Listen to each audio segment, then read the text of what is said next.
All right, we'd like to welcome everybody into AWH Media and B-Town Live. Um, welcome in for tonight's matchup against the visiting Silver Creek Dragons and the Brownstown Braves, and we will pause for the national anthem.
A great job there by Mr. John Schaefer, band director, and his band of Braves. I am Coach Brandon Allman here with David Garrison. Man, it actually feels like football weather tonight. Yeah, for a change.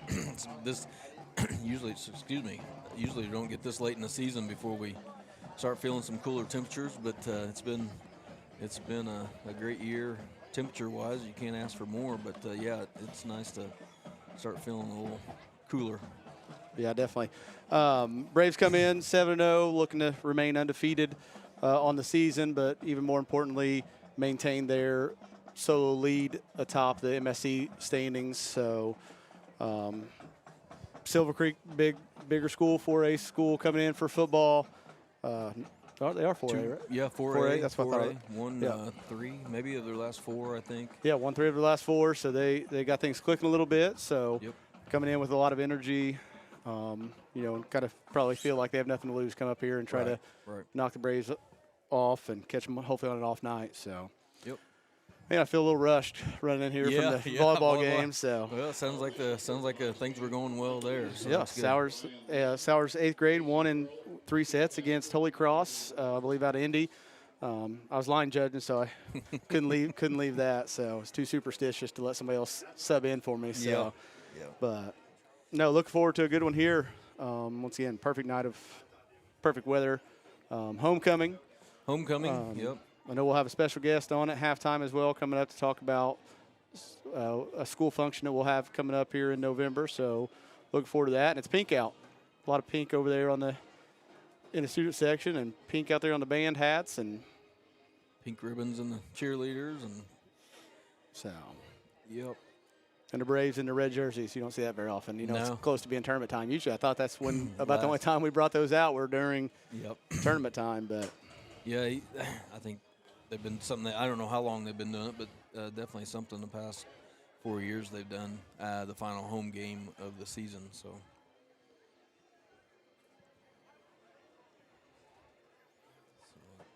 And sexual draw coming up Friday night, or Sunday night. Yeah, I know that. Sunday. So exciting times. I mean, when the sexual draw comes out, and then you got one more week, and then it's back to everybody being 0-0. Yep. So looks like the Braves will receive Pendleton, Sheffer, and Roberts out there for the captain. Of course, you'll see Pendleton in his booth there. I think he had a shot there in there. So, yeah, he was out last week and out this week, and then I think the plan is to get him back for next week. And if nothing else, no reason to rush it. Right. I mean, no. Next week, if providing the Braves win tonight, next week, if Scottsburg were to knock off Brownstown, that'd be a tie for the conference, but. Again, I would think tournament's a little bit more important than that. Oh, I agree 100%. Or at least that's my philosophy, right? Yeah, I mean, those regular season games are great. Conference games are important, but ultimately the the end prize is sectionals, regionals, No one cares semi-states, you and won. states. No one cares you won one conference if you don't win at least the sectional. You know, I mean, or at least that's my opinion. That's exactly right. And the kick his way. Yeah, looks like Good Dean little corner will let it kick. go. Yep, out of bounds. Going to be.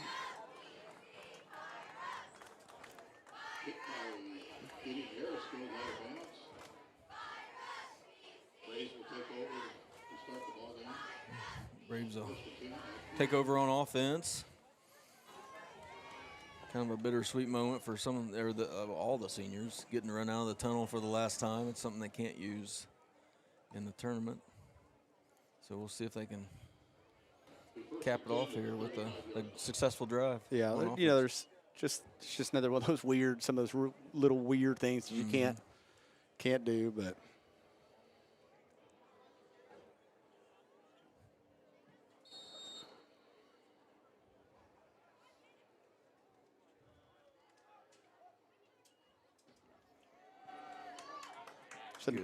Good initial cut there by Sweeney. Yep. Inside run there, it looked like. Yep. Had a good cut and good yardage on first down. Gain of about 8.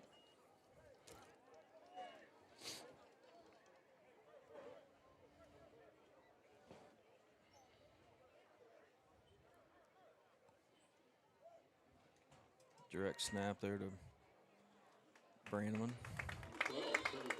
Good enough for a first down. All the way out to midfield here. Go ahead and apologize ahead of time if I, without Aaron here, me running the camera and working all these buttons, so probably messed something up, but. Braves right at the 50, 1st and 10 on their opening drive. Sweeney with the, Great job staying on his feet. Yep. Keeping his legs driving. Keeping driving. Yep. Roberts out there lead blocking the best he could. Sweeney running up his ankles.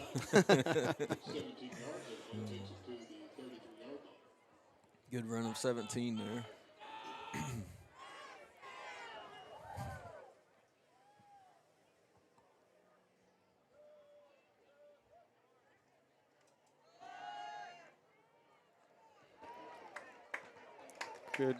Good cut there, made a guy miss, and Sheffer trying to get out in front of Garrison, lead blocking. Yeah, gain of about 10. Looked like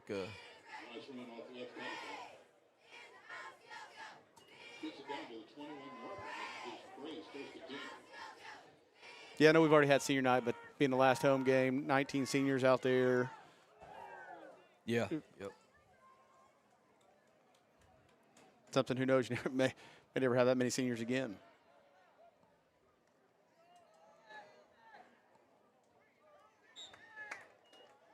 Yeah, I mean, it's the first time, right? So out of, 33 years that Coach May's been here, I don't know anything before that. Prior to that, yeah. But it's the first time since he's been here, and so it's rare. Yeah, if you're tuned in, please share us out. Hit the like button, all that good stuff. Sweeney making another guy miss. Another guy miss. In there for the score. And he is going to get in, yep. Good run there by Sweeney. Down by Trey Sweeney.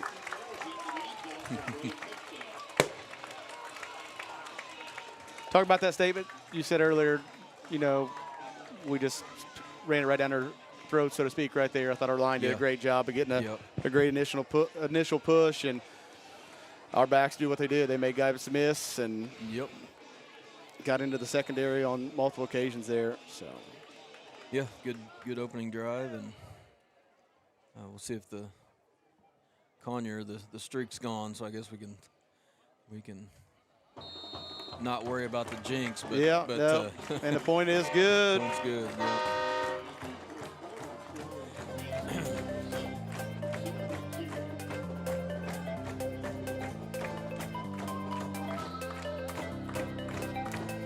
No, yeah, the streak, I think it got up to 20. And, you know, I'm thinking, you know, what's the record? So I had to look that up. And, of course, Dr. Chris Lambring has the record from back when we played, I think, with 41 straight 41 in a row. That's just impressive in itself. 20 is impressive, but yeah, 41 is really impressive. yeah. And unfortunately for Conyer, I mean, it was really wasn't anything that it wasn't a miss. It was blocked after a penalty, and then so. But,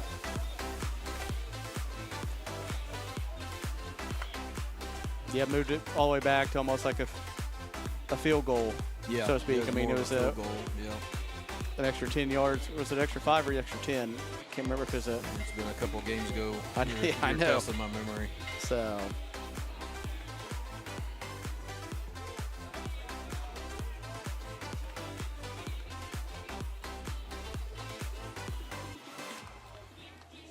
Also, please chat with us. Tell us where you're watching from. All that good stuff.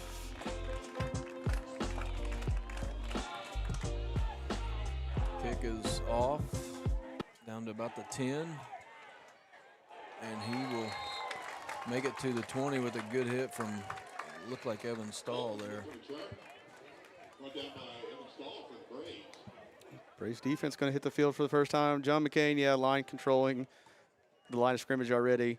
Beerfield Mayhem watching from the garage with Coach Crawl. Coach Crawford, hopefully open gym went well there on Wednesday night for the boys. Chris Henderson, thank you for tuning in. Says the picture looks good. Sounds great also. I don't know about that, but we appreciate that. So Coach Crawford also tuning in.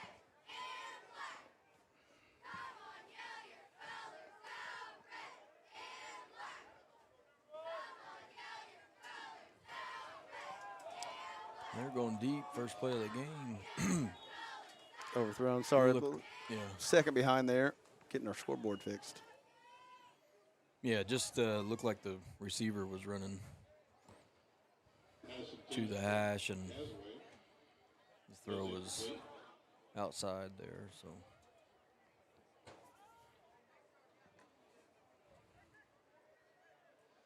Once again, it is homecoming. We will try to do our best to broadcast and show that during halftime. A little delayed handoff there. Yeah, Able to get to the outside. Nice run. Still on his feet. Looks like he's going to be marked out just past the first down marker, I believe.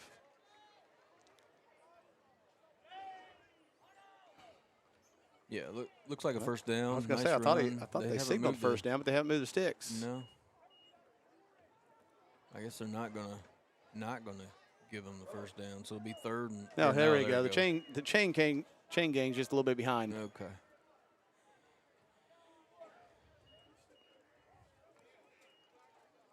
Outside toss, met immediately there. Yeah. Grayson Cassidy. It looked like he almost could have taken the toss.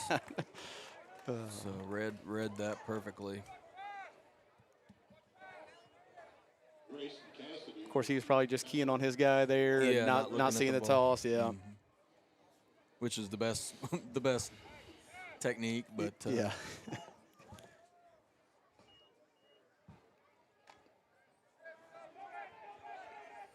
something Silver Creek might keep in mind, and quicker. Oh yeah.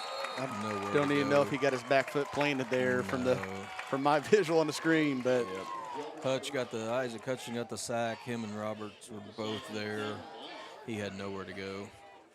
Carolyn Jones, also thank you for tuning in all the way from Wheeler Lake in Alabama at the Patriot Catfishing event. That sounds interesting. Yeah. It's probably a little bit warmer down there than it is here. Yeah.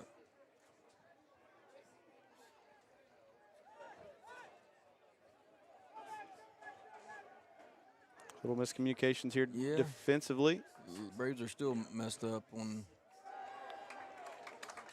Doesn't matter. The line takes care of what they needed to do on the quarterback draw there. Yep. The line and Wishmeyer looked like Owen Wishmeyer maybe in there too. Once again, it was third and a mile there, so. Yeah. Not going to throw a pick or we'll see what the Braves do here. They're backed up. See if they go after the kick or if they just go for the return. Looks like they're going to try for the return here. nowhere to go there Yep, for good coverage there. Garrison. I mean, that's been definitely a strength for the Braves. Punt returns. Yep. Just punt return in general, right? Either getting a block and a score off that, or pressing, being able to take one to the house on his own. Braves offense returns to the field for the second time with great field position here, right on the 35.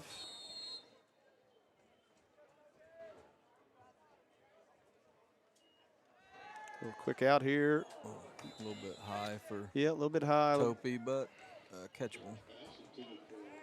Yeah, maybe I'm just old school, but played enough. If you feel like it hits you in the hands, you ideally should be able to reel in, but it was a little high. A little high, and it did turn him around a little bit, but probably should have been caught, I would say.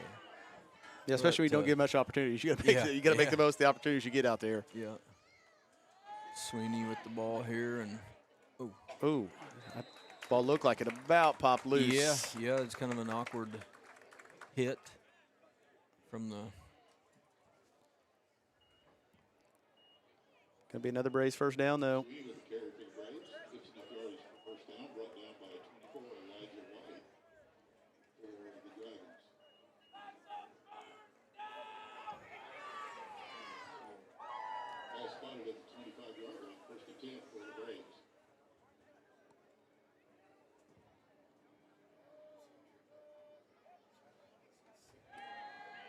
Little swing pass there.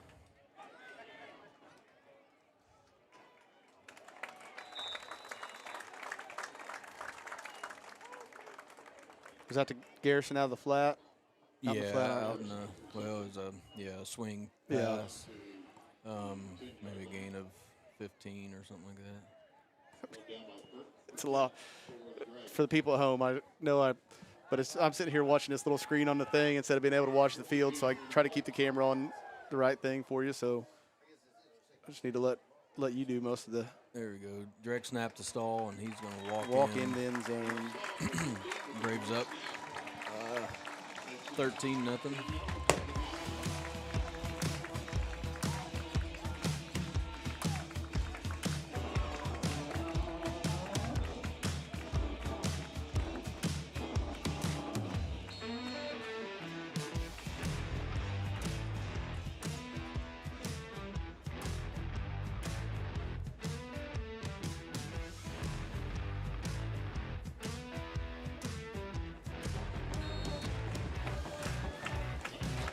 Conyers kick is good. Putting the Braves up 14-0 here with 6:38 left to go in quarter number one. Good thing about, you lose a streak, you get start a new one. And the good thing for him is hopefully he'll have the rest of this season and a long postseason.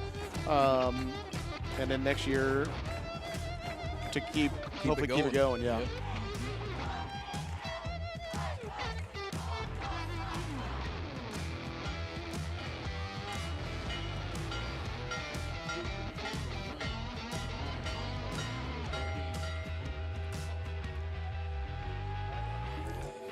14-0 Braves, 6:38 to go here in the first.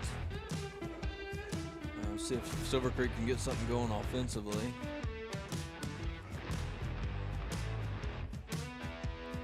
Yeah, they were able to get that first down there early in the first set of downs, and then just lost some ground with that loss on the toss, and then taking that sack, just put them behind the chains. So. Yep. Good kick, another good kick by Conyard, fielded at about the 8. We'll see if Braves are way out of their but they were way out of their lanes. Yeah, I could see that on here. It's just, I don't know. Past 2 years, it's been something that if you're gonna say a weak spot on the team, it's been kickoff coverage. But definitely a hold there to help spring the runner as well. Gary Crawford turned in from Arkansas, said go Silver Creek. Glad you're watching, Gary. Randy Green, I know I forgot to give you a shout out, but he said sounding good tonight, guys, and camera work is superb. I don't know about that, but I have enjoyed getting some tips from Mr. Green. Doing an awesome job with the broadcasting class that started last year and getting kids interested in this type of stuff. Yeah, so, media. Yeah. He had one of his students announcing the volleyball game the other night. It might have been last week, and I think what he told me, they were doing some Wheel of Fortune right now, creating Wheel of Fortune. Robbie Phillips, yes. Aaron is broadcasting the BNL game against Monrovia, I believe, tonight.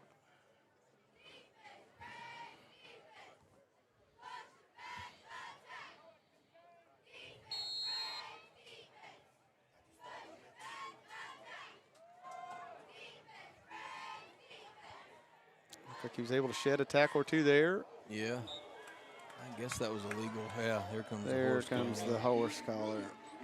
Looked like an awkward landing over there. Mm-hmm. Hey, that kid's quick. He's gotten around the edge twice.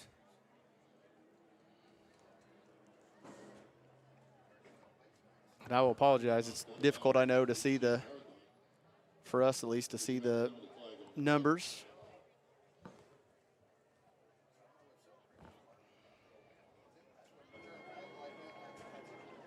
You're welcome, Robbie. Thank you as well. Tammy B watching for Bologna with Archie and Leland. Thank you for tuning in.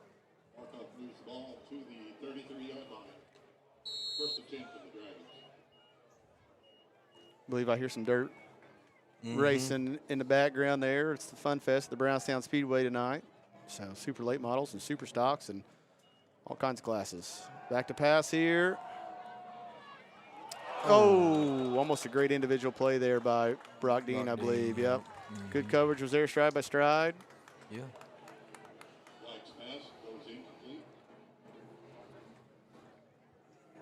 Yeah, I mean, it's, I don't know. Dean playing over top, and it worked that time, so it's great. The quarterback maybe wishes he had to throw back to underthrow a little bit, but it's just a tough job as a corner, as you know. Yeah, you're out there on it. You're out there on an island, yeah. Yeah. Yeah, no chance for anybody on that one. Great job by the quarterback there to extend the play. Got flushed out of the pocket.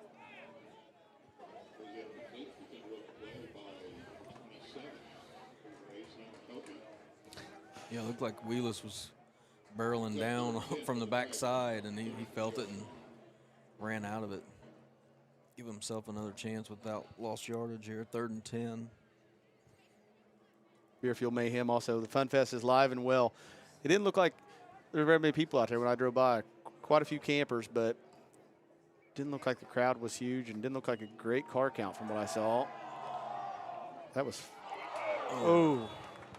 that was 4 verticals there, I believe. Yeah. Something you don't see a whole lot of. No. Almost another big play by almost 2 one-handed interception.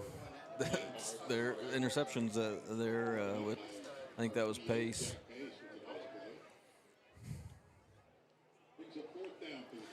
Like the Dragons will punt. Jack Pace and I got a little bit of football in yesterday during 4 periods, so. Oh, really? Oh, yeah.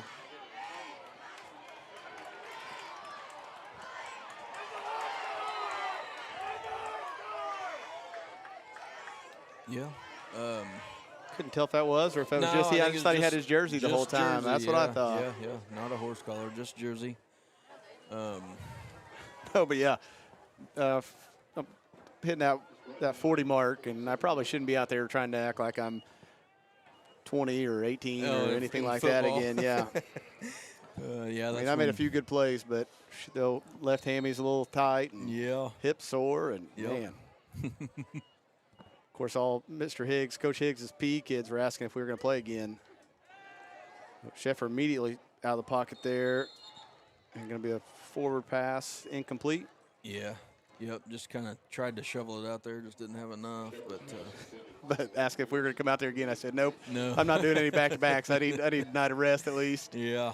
Actually, a whole week with fall break coming up. So, yeah, fall break for Brownstown next week, but not fall break for our fall athletes. You know, nope. Football having practice. Volleyball team has to prepare for sectional. And Boy, Sweeney that wasn't Sweeney. That was Brock Dean there that got tripped up on. Brock Dean got tripped up, but the Silver Creek safety, it looked like, just tackled the lead blocker. That's one way, I guess, to get them to stop blocking you and maybe clog it up. But can't tell if Sheffer's knee bothering him a little bit or if it was just his knee pad. He's trying to get it fixed. I've seen him look like mess with it a couple times. Yeah, the knee pads, they don't have, I'm sure you know, but they don't have the old knee pads we used to. They're little bitty things. And I don't know how they ever stay in. Yep, go down. Yep. Those are ones when you know they got you by the ankle. It's just, you know the hit's coming. Just go down and. Yep, save yourself from a big hit. Sweeney going to come back into the game there for Dean. Yep, Braves having some success here on this right side of their offensive line. There's the double handoff. Caught him cheating that time, and you're not catching him. Garrison will trot into the end zone. Giving the Braves a 20-0 lead with 4:33 left here in quarter number 1.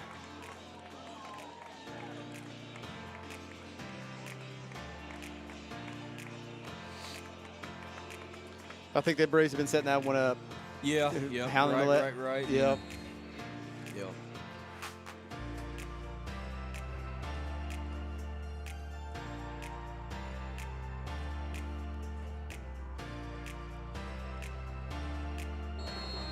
Kick is up and good. 21-0, 4:03 left to go in here in the first. Matt Sterling also tuned in the garage at Beer Fuel Mayhems.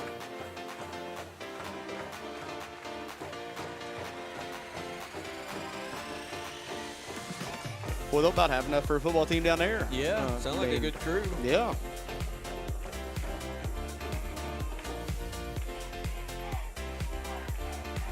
Beer Fuel Mayhem was talking about his Ritter drop step last night. He was talking about needing to teach it to some of my girls, so it's pretty much unstoppable. Is it? Yeah.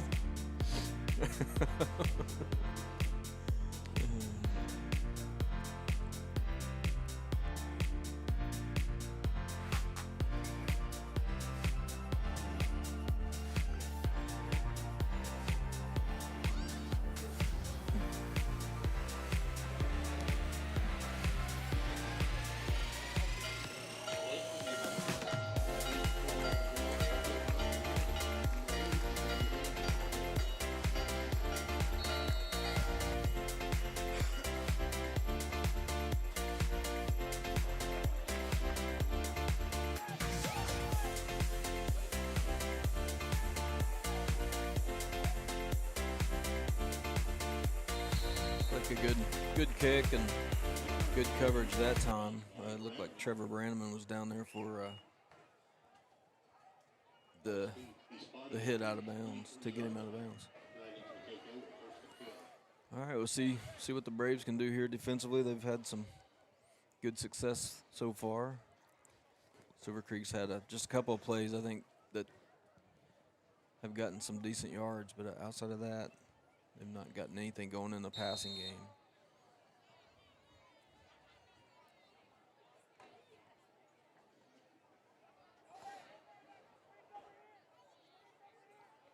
Trips here to the near side.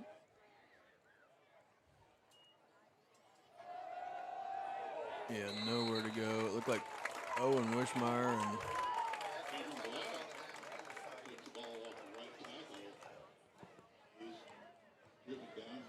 maybe just Owen there. I couldn't tell, but yeah, Owen with a picture-perfect tackle.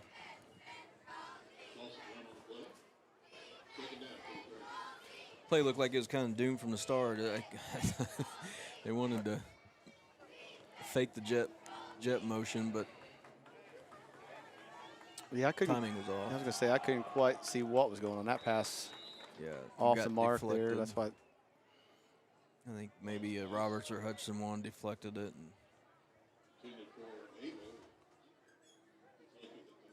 Once again, if you are just tuned in, please share us out. Hit that like button. If you'd like to sponsor, hit that join button. Gives you a chance to sponsor monthly. You can cancel that at any time. Also, you know, this is our last football live stream, but basketball season, at least for the girls, I know starting up next. They're the October 20th, Monday, October 20th, our first practice, and then the boys a few weeks after that. But we'll live stream all of the Lady Braves and boys basketball home games. Another deep ball here. yeah, Just overthrown. Just Yep. low percentage passes. Just they there are. a And, lot of and- vertical routes and Yep, and it was really kind of the first time I watched the quarterback instead of following the receiver, but he just doesn't have enough time, so he's just trying to do it by timing, and he can't really see. It doesn't look like because people are in his face, so just it lowers the percentage even more. but good coverage there again. The Braves Yep. and here they come. They're going to recover it, but Braves We'll take over from there. with I don't know who blocked it, That's but there were what I said. three There were there. guys I in think, there. and Oh man, I'd like to give the Braves credit. Once again, that's at least the fourth block of the season. yeah, yep. But I mean, Maybe I don't more. know. I don't know, but I don't know how many guys. I don't understand how you can let three guys Yeah, I don't know legit take either. it pretty much right off the foot Mm-hmm. of the punter. I don't know either. I mean, I know everybody tries different formations and tries, anything that can work, but the punter's stepping into the three guys that are back there. There's not a big enough gap, it doesn't look like. So even if they do, block, hands are going to go up, and I don't know. Decent run there by Trey Sweeney. Looked like maybe 5 yards there. Be 2nd and 5 from Braves, again, with great field position.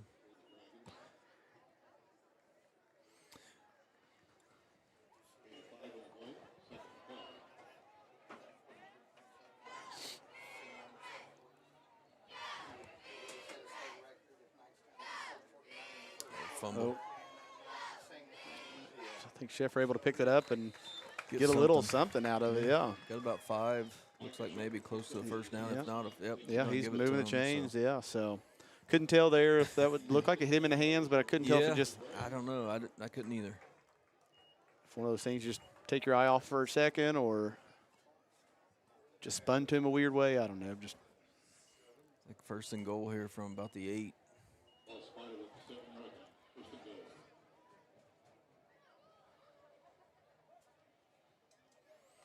Double handoff the going other the other way. way. And Sweeney in for Another the score. Second score, yeah. Yep.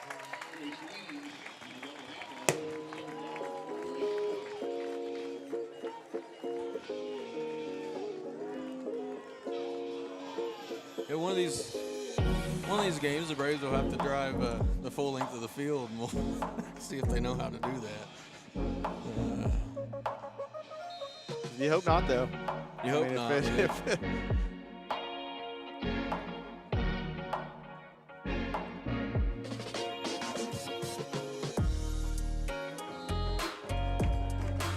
Kick is up and good. Your Braves lead 28-0 here with 2:31 left to go in quarter number 1. Yeah, when you start with what? The last series started, I think, at the 35. That series started at like the 15 or something. Yeah, I think. Got probably a good chance that you're going to score. Yeah. Yep. So, And they pretty much played the whole season thus far on one side of the field. So it's a good problem to have, though. that's a good problem to have. Yep.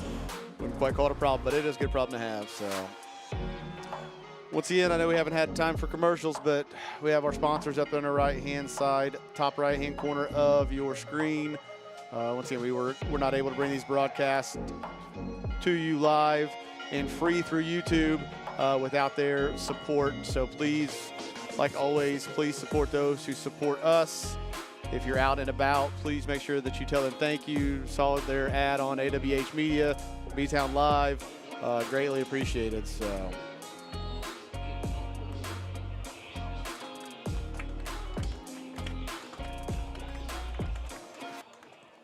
Oh. Another squib kick right off them, and the Braves are going to recover and be on offense again. Yep. That's reminiscent of the Seymour game where it went right off the guy on the front line.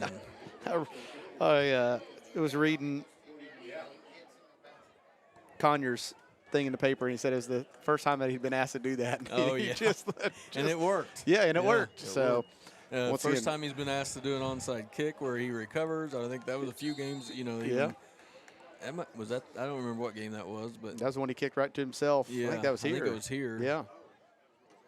So there's a swing pass again to Garrison. He's got all kinds of green grass out there. Yeah. Yeah.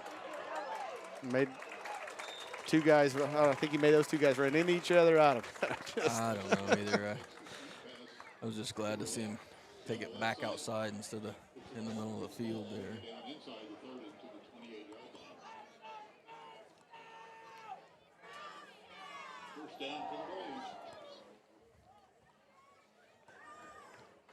But I really like that. That's just an extension of the running game, something that, you see a lot of. Yep, you got it here too, but they're going to hit the cover. Silver Creek covered that one. Yeah, Garrison hit Garrison there on the drag across the field there. Or not the drag, sorry, just the out route. Yeah. Out route, For some reason, all of a sudden, I thought he was playing left slot.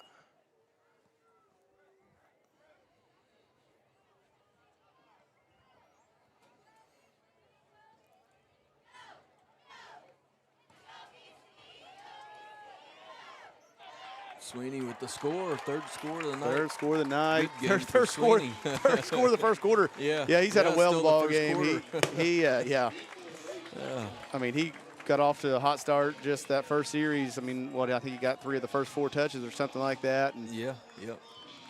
Doing well. 34-0 here. Let's see if Conyer connects, make it 35-0, and looks like the Braves are on pace here to maybe get out early. Well, right now on pace to set record numbers. Not that they're going to put up 35 or a quarter, but heck, you still got a minute and a half here. You never know what's going to happen. Well, they 42 against Seymour in 1 quarter, so I think that is the record. And it is the record for Brownstown. Yeah. So we'll see. It's not the state record. I know somebody had posted that. I read somewhere, but it's nowhere close to a state record. Yeah.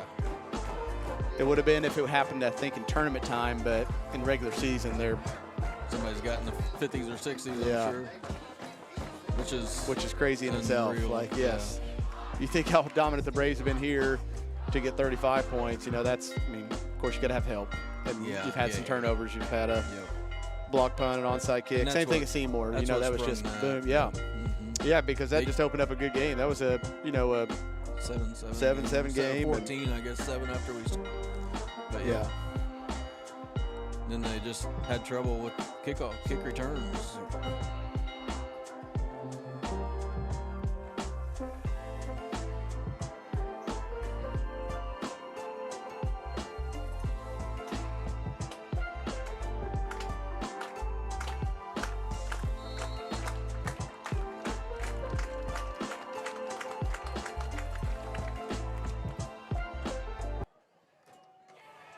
Short little squib kick there. Mm-hmm. And the Dragons going to start with good field position this series. Yeah. Out to around the 42. Sweeney continuing to add to his performance. Yeah. Now getting a tackle there on special teams.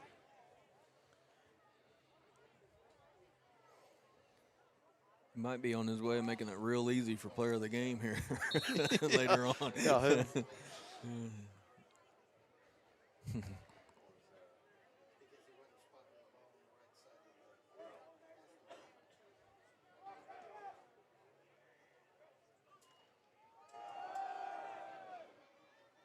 nowhere to go. Nope. Host of Bray, I mean, the entire team out there to make the tackle. And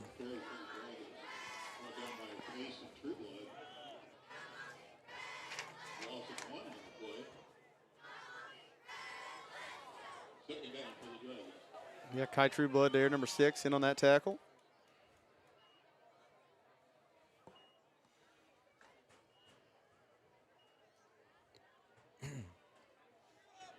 Yeah, Silver Creek, I mean, they have a lot of different formations, but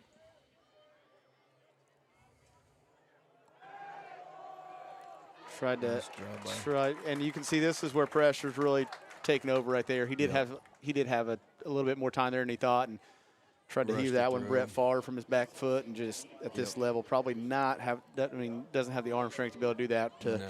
to hit the out route, which is a good 20-yard throw there or so.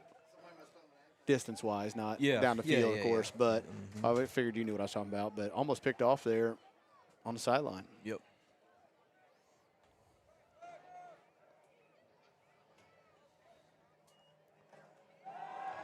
They're going to heave There's again that here, and Timing, and it's just basically as good as a punt, I guess, but Dean's going to run this back. yeah, there is Oh, no my goodness. boy. Oh, they're going to throw a flag That there. how does that come from this That's- guy? I don't know. That looked But there's legal, but But there's no reason there that is going to come back. But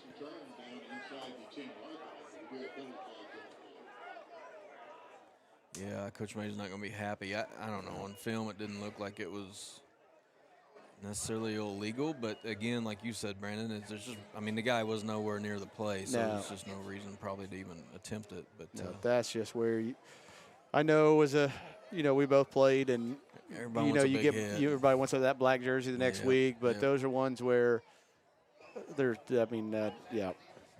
Do that in a close game, and it's a real big issue. Yeah, exactly.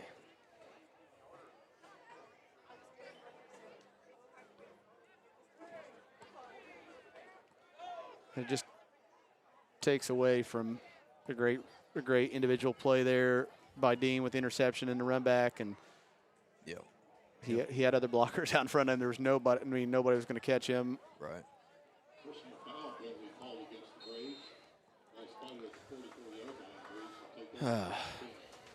And that's going to be 40s either tomorrow at practice or Monday at practice, one of the two. So, Yeah. and those personal fouls, they add up. That's a lot of them, 15 of them, and ideally there you could probably add 45 of them. A little hitch and go there. Hit the underneath route. Garrison run over guys. We don't get to see that very often. No. Usually making guys miss, but that time he Yeah. put one on his back. Yeah, I think they're trying to go deep there. Wasn't open, so Yeah, I thought Sheffer that hit the out once route. again. I'm watching the screen, but hitch route looked a little slow. Slow. Yeah. Yeah. Well, I think, No. and they need to. I don't know. If there's been a few times we've tried it. Kai Trueblood wasn't necessarily open, but it was a great throw by Sheffer, and then made a great catch last week. But it's not really been open like it has in the past, so it's something teams have picked up on. Sweeney for He's the gonna score again. Yeah. Touchdown Heck number yeah. 4. I mean, Yeah. he's on. I mean, he might break some records tonight. Yeah. Like just Yeah. hitting individually. Yeah. I think the most for a single game is 5. So And that I would venture to guess. I don't know if that's I don't know if we have a track of that record of touchdowns in a quarter. I don't remember seeing that in our yeah. record books, but Yeah, that's 4 4 touchdowns for in a one quarter. Yeah, that might be a record too. I don't have a clue. If somebody else can look that up and let us know, that'd be great. But I don't remember seeing that when I've looked through the history.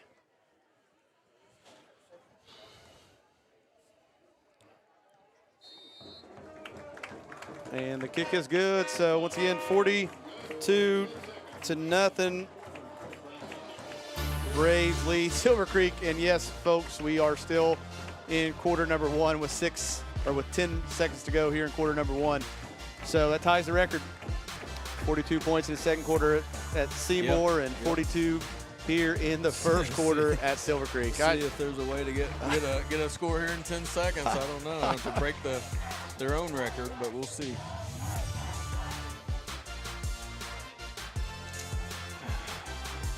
Well, I knew this had a chance to get a little lopsided, but I didn't think it was going to be this quickly. Yeah, no, I mean,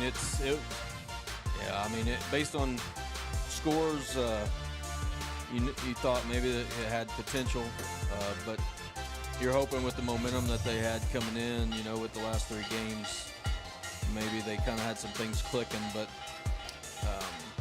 yeah. Yeah, of course, at least on the football side of things, Brownstown has historically had Silver Creek's number, 14-1, I believe, all time. And he did muff that kick, was able to recover it, and he's got some space. Yeah, if he gets out in the open field, you got Braves. There's a host of Braves coming behind. And that will do it for quarter number 1 here at Brownstown. Once again, your Braves lead 42-0. We will take a short break here. Acquired by Damon Bailey and Randy Hawkins in 2011, Resource Services is your one-stop shop for anything from janitorial to food service supplies, as well as any floor care needs. Resource Services specializes in K-12 education. We are the preferred vendor for the Indiana Approved Shopping Cooperative. We offer name brands with competitive pricing. Our staff is trained to help solve your issues and help save you money. Centrally located in Bedford, Indiana, we service the entire state of Indiana, Michigan, Kentucky, Southern Illinois, Missouri, and parts of Tennessee. Give us a call today at 812-275-4790. Founded in 1970, Brownstown Electric Supply Company is proud to serve and provide material to our friends in the utility industry. We are equipped to take on the most demanding projects with an experienced staff located in Indiana, Kentucky, Ohio, and Illinois.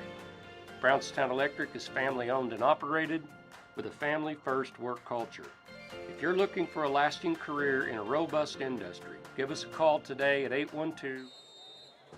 All right, we are back here for quarter number 2. Once again, yes, the score is correct. It is 42-0 here at the beginning of quarter number 2. Once again, nowhere for the ball carrier there to run, number 43.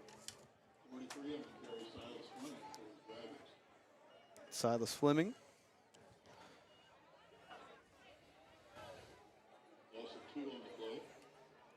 Second 12 here, and we did get a clarification on kind of the rule. Like even if it's from the front side, any defenseless person, it's no legal hit. So that makes sense, and which is a judgment call there by the official, because it was just crazy that it came from this guy who was nowhere near the play. Right. Not that it's the wrong. I don't mean not the wrong call. I mean, but maybe that called guy by was the wrong guy. Yeah. Yeah, but it's hard to say that guy was defenseless, because he was, or at least it looked like, in pursuit. So, but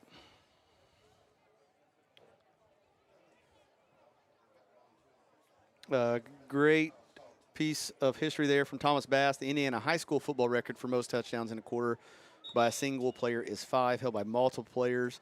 It was set in 1990 by Ronnie Smith of Northwood. Appreciate that. And we do have a timeout here on the field, so we will be right back. Finding the right insurance coverage can be a daunting task, but fear not, because here at Brown Family Insurance, we've got your back.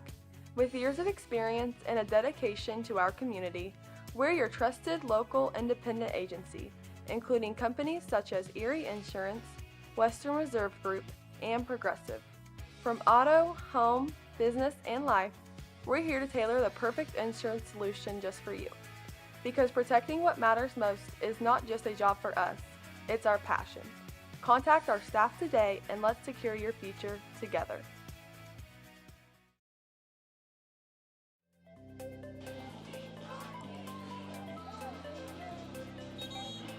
All right. Get back to action here. Once again, Thomas Bass, thank you for the state history. Curious also about Brownstown history, just if anybody has achieved more than 4 in a game, or has at least 4 in a quarter, sorry, not a game. Yeah, there might have been a hold there, but it didn't matter. The Brace were able to get to him in the backfield for a big loss there. I think they're going to give him a little forward progress maybe.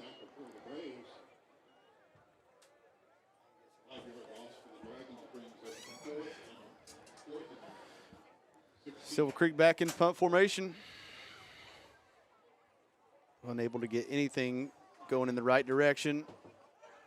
The line drive kick there. Not going to be fielded. Dean back to there that time. Lets that one go. Good decision. Yep.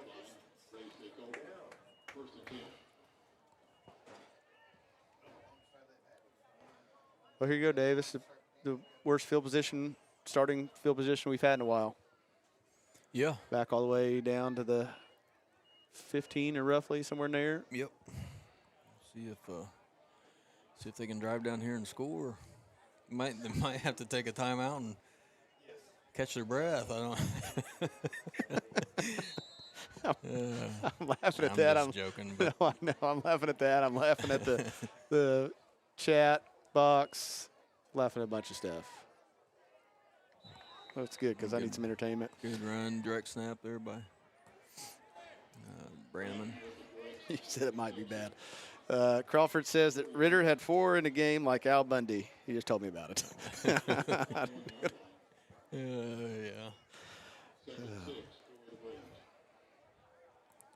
Polkai, number 33, I believe.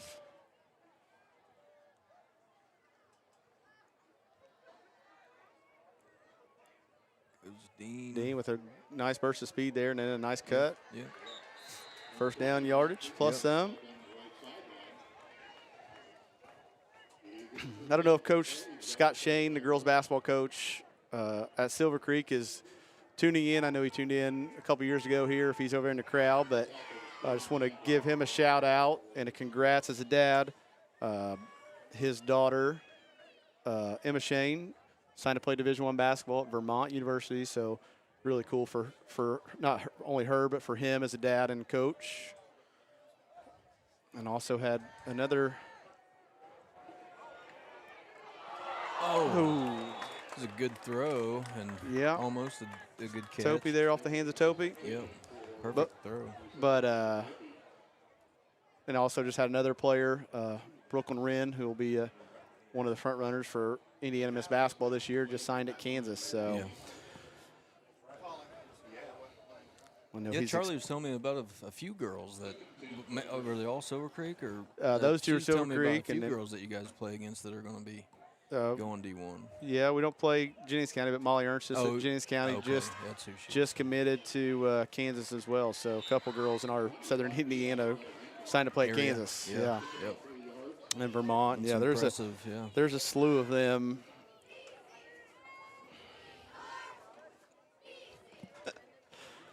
Coach Shane is tuned in, so thank you for watching, Coach.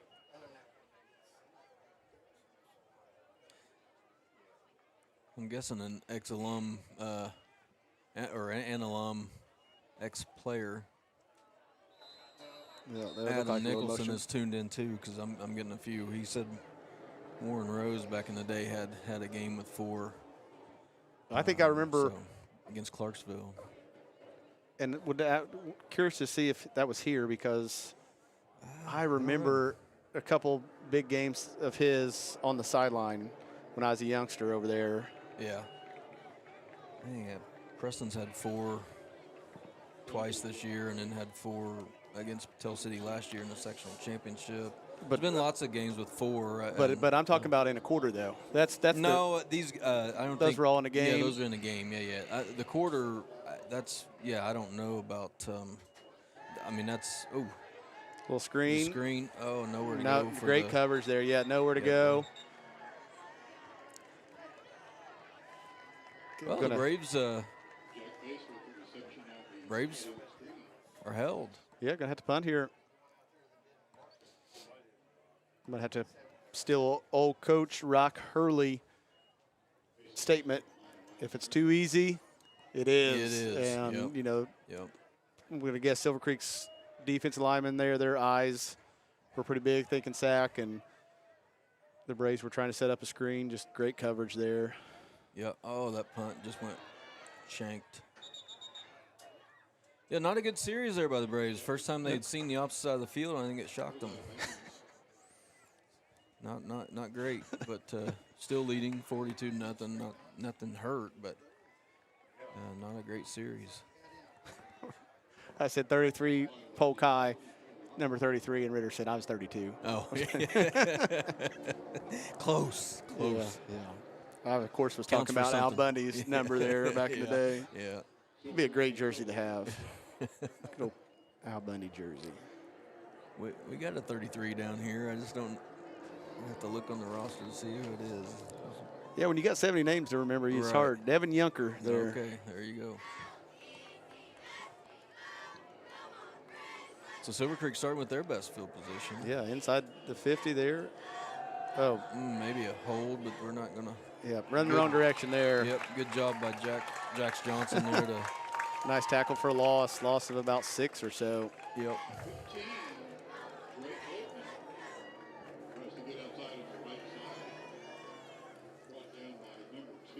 Was one he probably should have stayed inside. Tried to, I think it was a little awkward exchange with him and a quarterback, but I don't know, just tried to bust it outside and there was nothing there. No.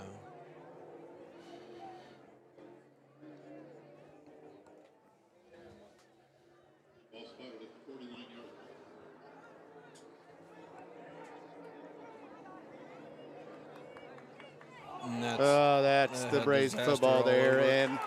and that They're is gonna score. 78. That's Sloan. 78. Caden Wishmeyer. Caden Wishmeyer, that's right. Caden Wishmeyer with the scoop and score. Like I don't know how that thing popped out to him. I thought I don't the either. Braves I looked thought like we had 2 guys getting ready to get on it. Next thing you know, it pops up. Yeah. And Caden Wishmeyer, what a great night to have, or what a great thing for him to get a score here in the last regular season home game. Should have known that. I don't know why. For some reason, Sloan's number came to mind, but I know he normally plays offensive line. But at this point in the game, I just thought maybe some backups were in. But great job by Caden Wishmeyer. And ran it like he knew what he was doing there with some authority.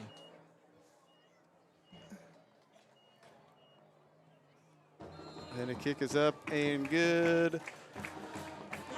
Brings the score to 49-0.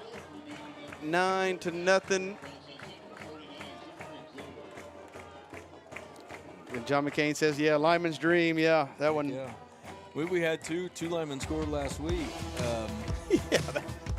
Joe and Isaac, they threw in for the fullback position. Yep, and scored. So there's 3. See if we can get a few more here.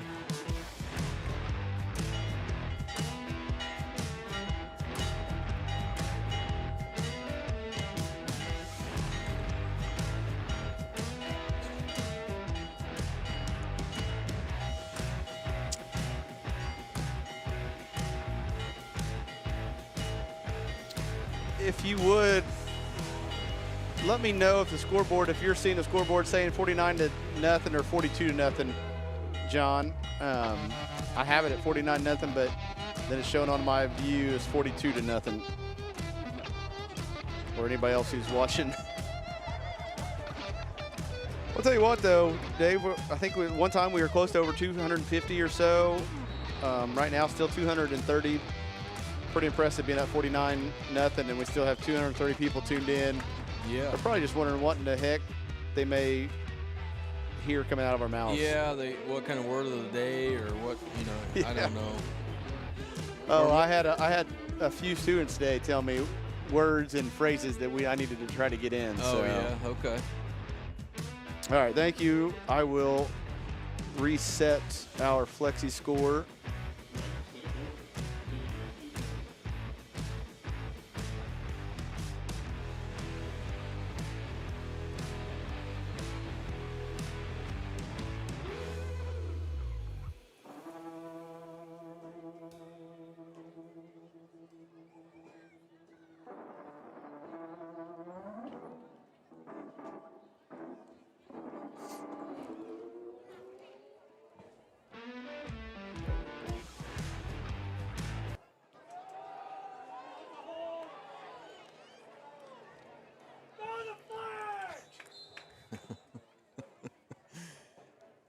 don't think there'll be many flags thrown unless it's No. just completely blatant.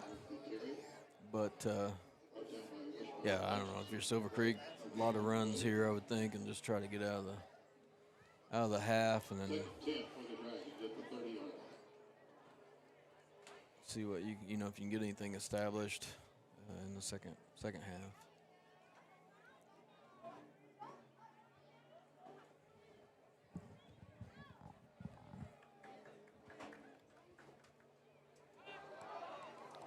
Oh, that's not pick good. 6. Yep. See ya. Hunter Topi gonna. He didn't drop that one. Nope. That one ended up right in his bread basket. Yeah. I think that's his second pick 6 on the year as well, isn't it? I think so. Yeah. Yep. He had another one at home. Oh, again, I just said they think they'd be running, but I don't know. You can't quit playing, but just nothing's going right. See if you can get the.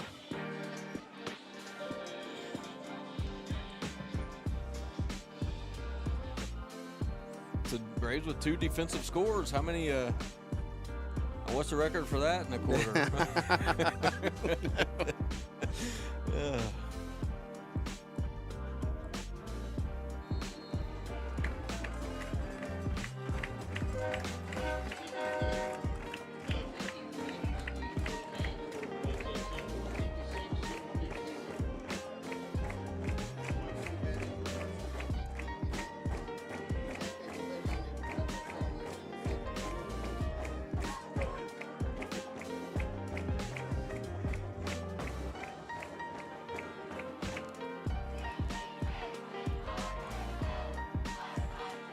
So 5:50 to go here in the second.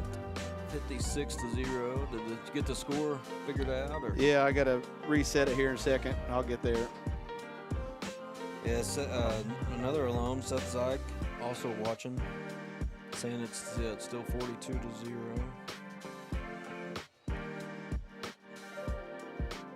Yeah, give me a second. I'll get logged back into our Flexi score and update that, refresh it. It'll just take me a second.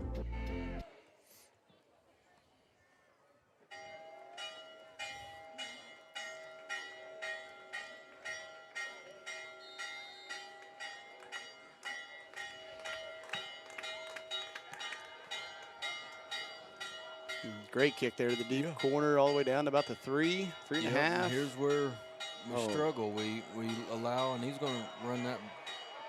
Good chance to run that back. Still on his feet. Still on his feet. Yeah. Yeah, great return. Great pursuit there, but.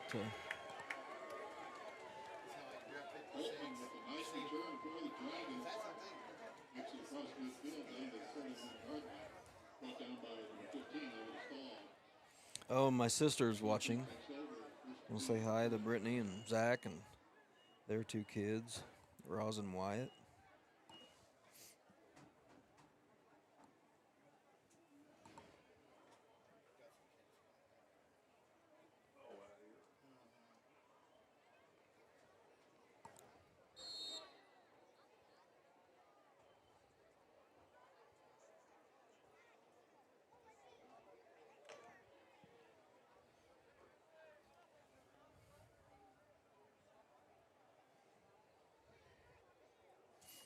Silver Creek 1st and 10 after that good return, and there's a loss there on that play, and just nowhere to go. Blown up by the D line, and if they didn't get him down, Brock Dean flying in to do the same. And it is 56-0 here with 5:15 left to go in quarter number 2. Once again, I will get the scoreboard updated here in just a bit. It's just a technology problem.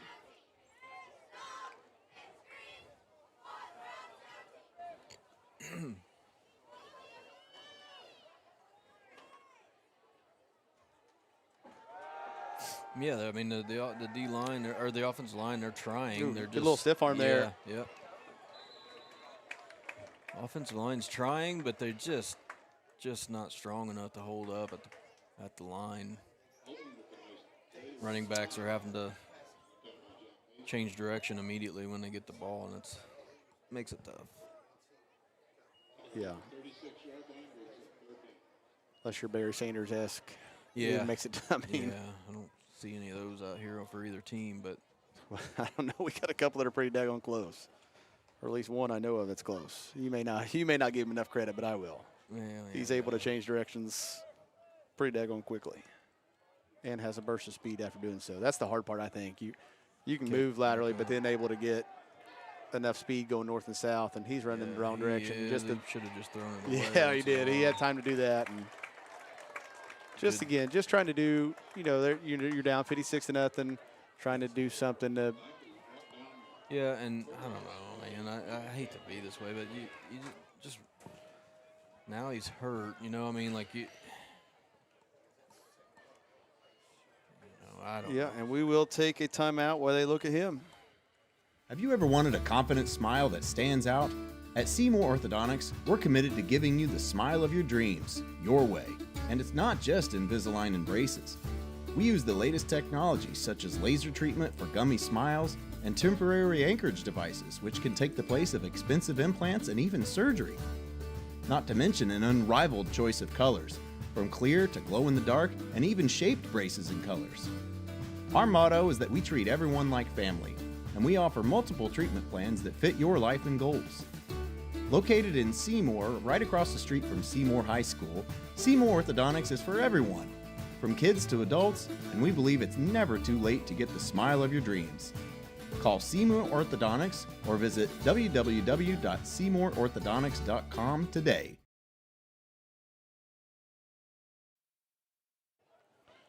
All right, we were back, and they were able to help him off the field there.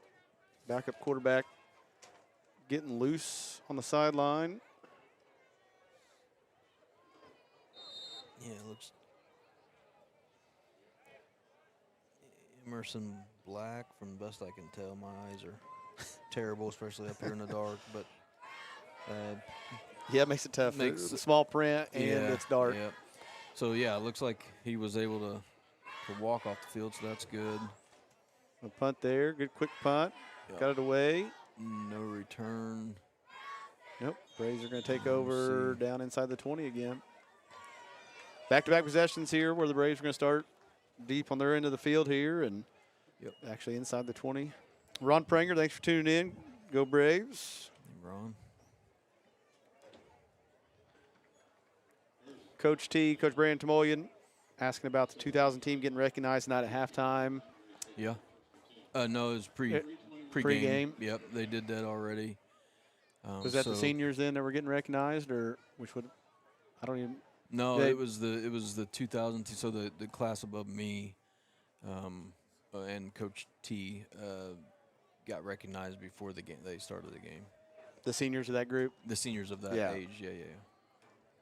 Yeah, somebody was asking me earlier about that today, and I'm like, this would be the class of 01. Yeah, the class of 01. Mm-hmm. I said, that was news to me. I said, I didn't know anything about it. So yeah, somebody's they asking do me it about every year, and they, they're just working up, and Coach T and I will be able to limp out there or wheelchair out there at least next year.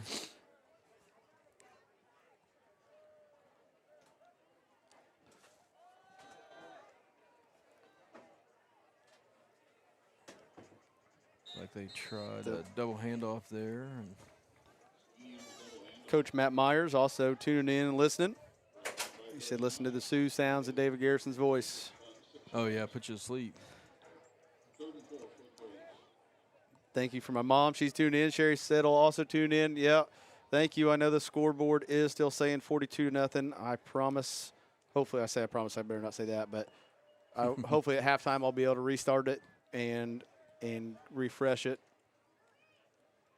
Direct snap there, but I can't tell if it's Stahl Jack or Brandeman. Terrell also turned in. Stahl. First down.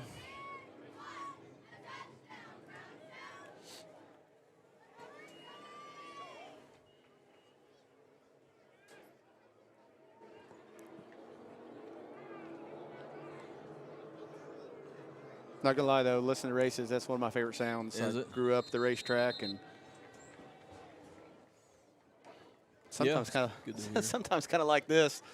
Now that it's always on TV, it's sometimes a lot easier just to sit at home, but sit it's at also a lot home and cheaper. Yeah, At least here, you know, Yeah. you're supporting your local organization or your local schools, and you know, $6-7, I can afford that. But when Yeah. you're talking about $35 to $50 for races, adds up really quickly. Yep. Braves with a false start there, and then move back to 1st and 15 here. Ball on about the 26, it looks like.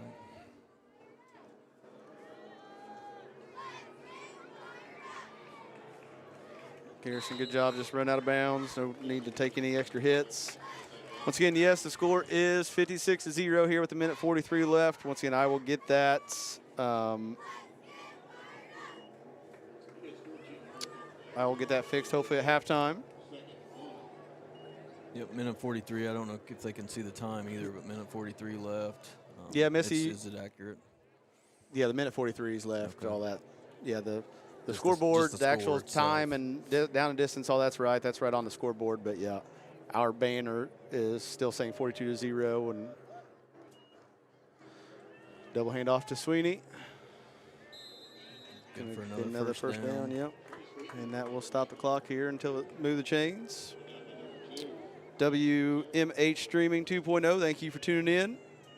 Silver Creek student. Yeah, radio is always going to be faster. I know somebody was telling me, I think maybe Jake Brown at home is able to get it where the broadcast, the live stream, and the radio are synced somehow. But that's way above my pay grade, so. Sweeney with another carry there. Gain of about 8, it looks like. Lisa Brock, thank you for tuning in all the way from Tennessee. Cheering on Sloan. Patman performance, no. Nathan, the scoreboard once again is not correct. It will get updated hopefully here at halftime. Braves look like they were just in wedge formation there to get the first down. Yep. I don't know how. We'll see how serious they are about scoring here. 48 seconds to go. John McCain wants us to make sure that we have some good stories and facts to come up with for the second half. Yeah.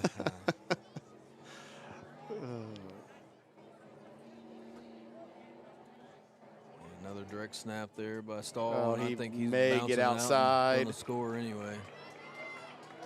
Oh, Oh, to he trip tried him. to Yeah, trip that's him, that. yeah. Yeah, that questionable there. I don't know about that, but anyway, Stahl does get to the end zone, and that brings your score to 62-0 here in the first half with 27.7 seconds left to go. Crawford, yes, you're probably a lot better at that stuff than me. He says you have to stream the radio off the internet, and that is true. I do know that whoever was telling me said that he does that. All of it's over my head, so. Yep.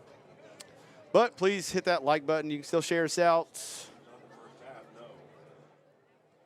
If you want to help support us, hit that join button. The like is free. Just notifies you when we go live here for any AWH media, whether that be B-Town Live or BNL Live. I know it's a really good thing to have during basketball season with all the games, and especially girls' games during the week that allow you to know when they go live. And doesn't cost anything to do that, but the join button allows you to help support us. Pay up to like $5 a month or more if you'd like to help. So any little bit does help. Once again, bring you these free live streams on YouTube.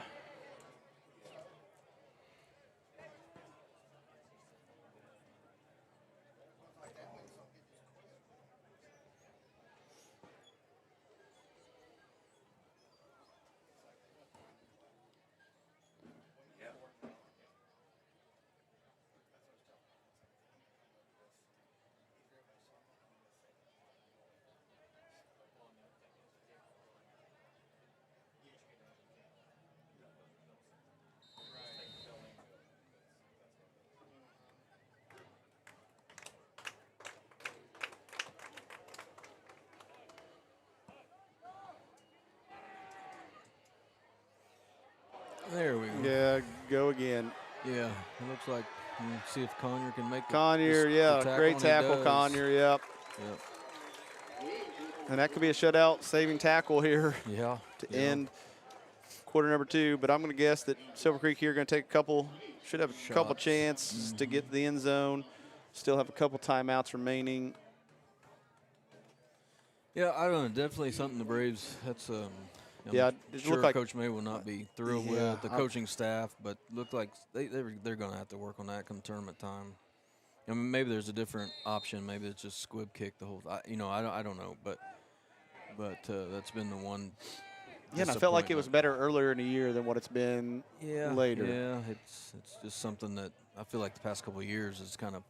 Yeah, we talked about it. Opportunity. I felt like we talked about that quite a bit last year. Yep. Well, I talked about trying to take a couple shots. They're going to run the ball here.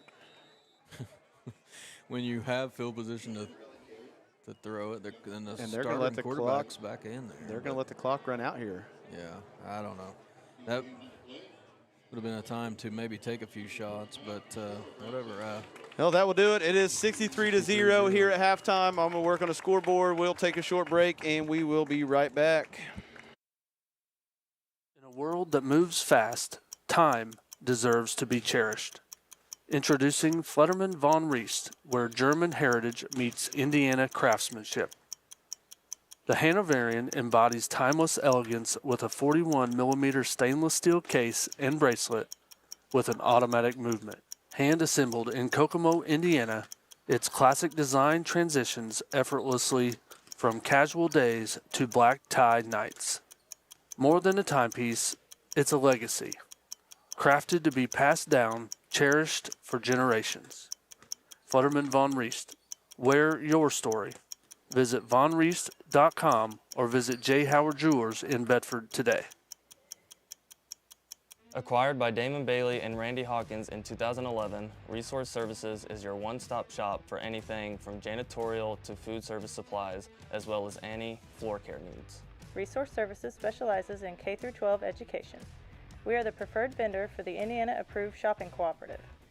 We offer name brands with competitive pricing. Our staff is trained to help solve your issues and help save you money. Centrally located in Bedford, Indiana, we service the entire state of Indiana, Michigan, Kentucky, Southern Illinois, Missouri, and parts of Tennessee. Give us a call today at 812-275-4790.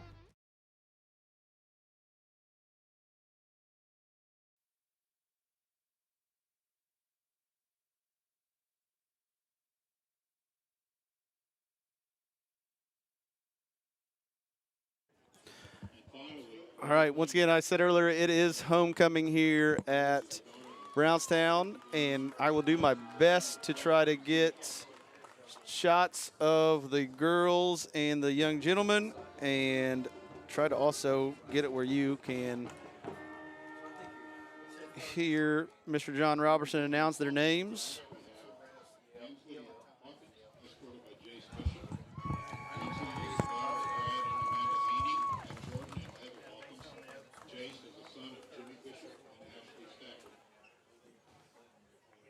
Next, Emma Sparks and Madeline Wishmeyer, escorted by Caden Lingelfelter. Emma is the daughter of William and Melissa Sparks.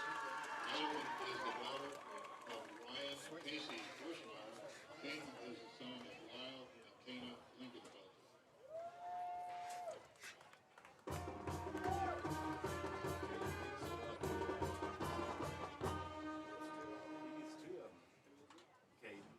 Representing the junior class, we are proud to present Ayla Belding, escorted by Carson Ferguson. Ayla is the daughter of Brian and Jelena Belding. Carson is the son of John and Mindy Ferguson.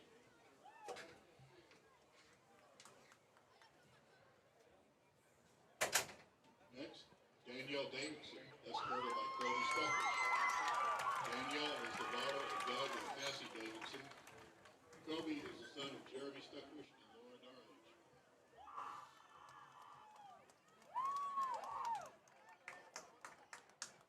Finally, Rylan Hinton, escorted by Grayson Bay. Rylan is the daughter of Haley Allwither and Ryan Hinton. Grayson is the son of Daniel and Laura Bay.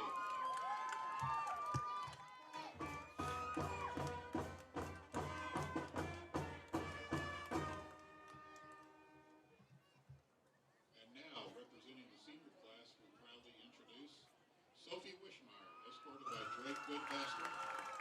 Sophie is the daughter of Tyler and Jessica Wishmeyer. Drake is the son of Tyler Goodpaster and Megan Gray.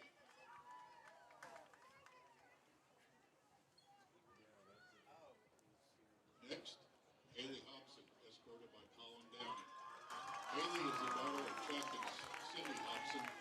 Colin is the son of Christopher and Megan Downing.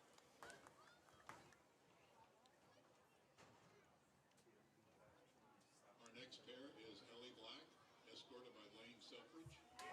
Ellie is the daughter of Clint Black and Tara Brown. Lane is the son of Tiffany Hackney and Daniel McCory.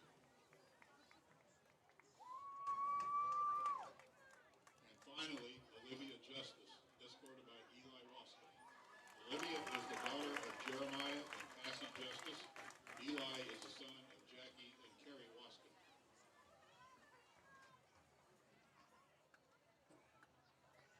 And lastly, we introduce our junior escorts who will be crowning our homecoming court tonight. Avery Stahl, escorted by Watson Caudell. Avery is the daughter of Brian and Ashley Stahl. Watson is the son of Levi and Catherine Caudell.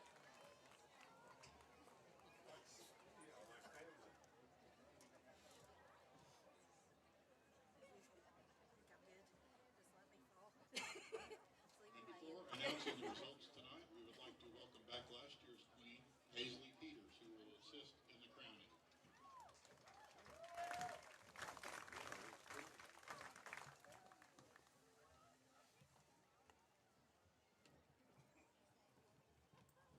Our freshman class representative,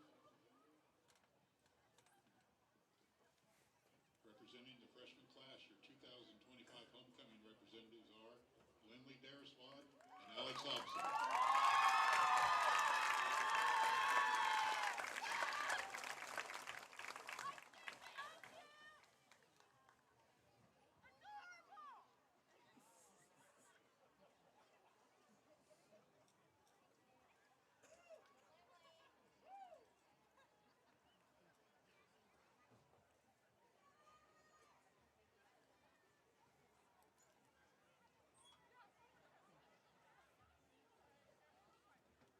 Our sophomore class representative, from the sophomore class, your homecoming representatives are Emma Sparks and Jace Bishop.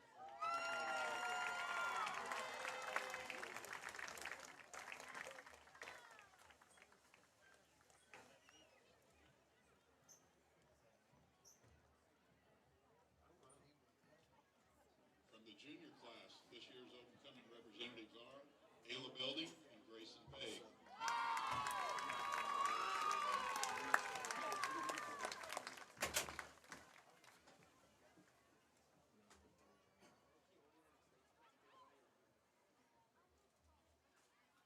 Our senior class representatives, 2025 homecoming representative from the senior class, Haley Hobson and Drake Goodpaster.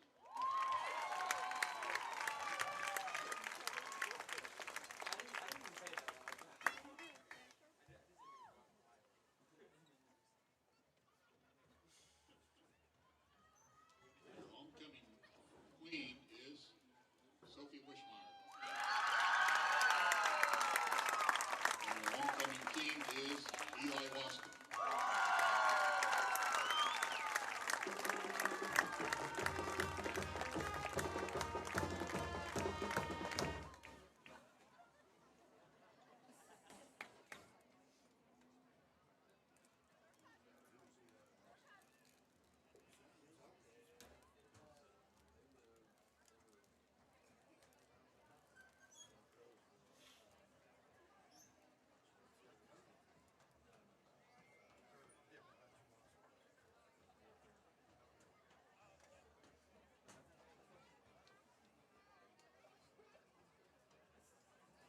Thank you, everyone.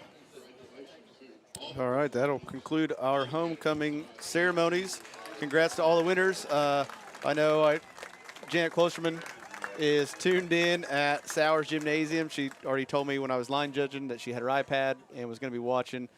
She didn't want to get out in the cold either, but, Alex winning the freshman representative and Haley winning senior representative. Congrats to both of them. Also, congrats to our queen, Sophie Wishmeyer. Of course, three-sport athlete here at Brownstown, #1 in her class. I know I'm biased because she plays basketball for me, but as is Haley and Ayla as well. But volleyball team well represented. I think almost all the members except for Haley were members of the volleyball team. So great to see our multi-sport athletes out there being voted by their classmates for homecoming court. So I'm going to get a little bit of music here playing for us. Joined here by Mr. Shannon Barger, our government and history teacher here at BCHS. Also, he's my 7th, 8th grade girls basketball coach. He volunteers on the golf course. He's a little bit of does a little bit of everything around here, I think. So, but he has a special program that he puts on here at BCHS since joining us last year. And Mr. Barger, Coach Barger, I usually say, but you know, I had the opportunity to witness it firsthand last year. I was thoroughly impressed. I'd never been a part of a Veterans Day ceremony program like that. You know, at the middle school, Mr. McClure would talk about and introduce our veterans and talk about the history of it, which was really cool in itself. But to see a whole program laid out like you were able to put together last year and are going to put together again this year, I'm just going to let you go ahead and have the floor and talk about that. All right. Well, again, on Veterans Day, November the 11th, we'll be having our program at the high school. We start out with feeding the veterans with breakfast at 8 o'clock in our auxiliary gym. That is put on by Pewter Hall and sponsored by Independent Land Surveying. So we'd like to thank Jonathan Isaacs for his generosity in doing that for us. It went over really well last year. And then we moved the program into the main gym at 9:20. This year, Mr. Young at the elementary school is going to bring his 4th and 5th graders. All of the middle school will be here, as well as all the high school students. Last year we had 25 veterans, in which we do a roll call to recognize each and every one of them by name and service and rank. And hopefully we would love to get to 40 to 50 this year. We have a guest speaker, which is Mr. Chad Cassidy, who just came back from serving. He was deployed for over a year, and he came back in August. His son Grayson also is a 2-sport athlete here, so that'll be good. And then Finley Wheeler is going to be our student speaker. Now I know she'll do an outstanding job. She's already wanted the entire speech, so she could pretty much memorize it. I hate to tell her there are some changes that are going to be made that I found out today. But it's a great way for us to say thank you to our veterans that are here in the community. And we'd like to get as many people here as possible to try to do that. And last year I thought it was really good for year one, and we just want to keep making it bigger and better each year we do it. Like I said last year when I was with you, you know, I figured that we are the best that we do in everything in the county-wise as far as our sports are concerned. Our athletics are great overall. Our academics are great overall, and now we just want to have a program that we can be proud of and say that we have the best Veterans Day program in the county as well. Yeah, and I know you, once again, I know you have sponsors that have helped out. Just talk about them again. I know we talk about our sponsors on here all the time, that we could not provide these live streams without them, and we always talk about support those who support us. So I just want to make sure that people can hear them again, and hopefully, you know, just if nothing else, if you can't support them, always just say thank you, right? Yeah, and that's why I try to get out as much as possible, and I make sure I go to the board meeting to thank them, you know, to our board too. Is Pewter Hall puts on the breakfast, and like I said, Independent Land Surveying and Jonathan Isaacs sponsor our breakfast for us, and without that, obviously, we would not be able to have Pewter Hall come in and do that. And I know the veterans really enjoyed it. I mean, they had a spread last year. It's a buffet, and they get to come up. I have National Honor Society students who come in, and basically, once the veterans get their meal and their coffee, they don't get back up. My students will take care of everything. They'll bust the tables. I mean, that's their job. So it's not just a way to showcase our veterans, but it's also a great way to showcase our young people that we have here and how good they are. And, you know, in today's world, we hear all the negative stuff about how kids are, but our kids are outstanding, and I want to make sure our people in our community understand that. Yeah, and I say this all the time on here. I'm biased, but, you know, we have a special place here in Brownstown, a special community, and a special group of students. Like you said, you know, a lot of times that gets overlooked, but we do have a ton of tremendous students here, student athletes and students. It's just really special. And, I think that to be able to give back to our veterans is the least we can do. And, it's just a small token of your appreciation, being able to feed them and showcase them. But it's just, if not for them, we can't do any of this, right? That's exactly we right. wouldn't have the freedoms that we have. And, so I appreciate you coming on. Anything else? I know you're talking about you wanted to highlight the David Garrison story. I know he's not listening in on here, but yeah, last year I kind of threw him under the bus and talked about how competitive he was, and he struck out. But I also wanted to say some good things about him too, because when I coached here many years ago, which would have been David's, actually my first year, David was in 8th grade. We were not very good. We won 7 games the whole time, and it was pretty ugly. Now, we knew we'd be better the next year, but when David and Brandon came as freshmen, they both started from day one, and we rolled. But we were playing Seymour, who had killed us the year before. Matter of fact, we only got 1 hit, and that was a leadoff hit by Matt Terrell, and we didn't get another hit the rest of the game. And the next year they came here, and David gets on first base, and it was kind of like a Willie Mays Hayes before Willie Mays Hayes, because the first baseman said, "Where are you going?" And David said, "I'm going to second base." And I knew then that our attitude had started to change about going from what we were the year before to a better baseball team. And it wasn't just David and Brandon. It was all those kids getting a year older and a year better, like George Wooten and Nate Berry, Matt Terrell, Ryan Stuckwish, all those guys. And, that put us on a good boat. So David's competitiveness, and I think you see it in his kids, especially out here on the football field with Preston. They don't like to lose, and I think that's one of the things that our community has also bought into in everything that we do as well. So, we have great community support, but I think sometimes we take it for granted how hard our young people work, and this isn't easy to do what we do. It's not easy for the athletes. It's not easy for the coaches. I always tell people we got some of the best coaches, not just Southern Indiana, but the state. The record speaks for themselves. Coach Mays, yours, Coach Benners. It's just Coach Shade. Coach Shade. All those guys. It's just Coach amazing. Shade, It is amazing that what we do year in and year out, with different makeup of kids, with different attitudes, with different whatever, and to continue to win, to continue to have the community support, continue to have the sponsors that we do and everything. We're a small town. People don't realize that. When I've been in other schools, they think Brownstown is some big metropolis. And I keep telling them we have 450 kids, and we have 2 stoplights. Under that now, under that. 2 stoplights. That's like it was the one for the longest time. Yes, I know. And I just probably screwed some people up because they're like, when do we get the second one? But, we have 2. And so people don't understand how small we really are. And every sport asks the same sponsors every time, and they keep giving every time. And it's just amazing to have that. And I know you guys with the live stream have those same sponsors. And so it's something different, and I hope it's something we never lose. Yeah, so. yeah, I agree. Hopefully it's nothing we take for granted. I know I don't. Yes. I can't say thank you people enough that help support me. And, sometimes they just don't even know what we're doing, but they just support me just because, and it's just amazing. That's how, it's a special, special place. So, Coach, thank you for coming on. Thank you for putting the Veterans Day program on, and I'm expecting nothing but perfection like last year, and just can't say thank you enough. So, well, like I said, if you're a veteran and you're listening out there, and there's probably hopefully a lot still listening, even though the score is 63-0 at halftime. But hopefully there's still some out there. Hopefully they'll come on November the 11th and get a free breakfast and get recognized for the sacrifices they made and the willingness to serve and give us the freedoms that we have. Thank you. Enjoy the rest of your evening. Thank you. And we will be right back. Finding the right insurance coverage can be a daunting task, but fear not, because here at Brown Family Insurance, we've got your back.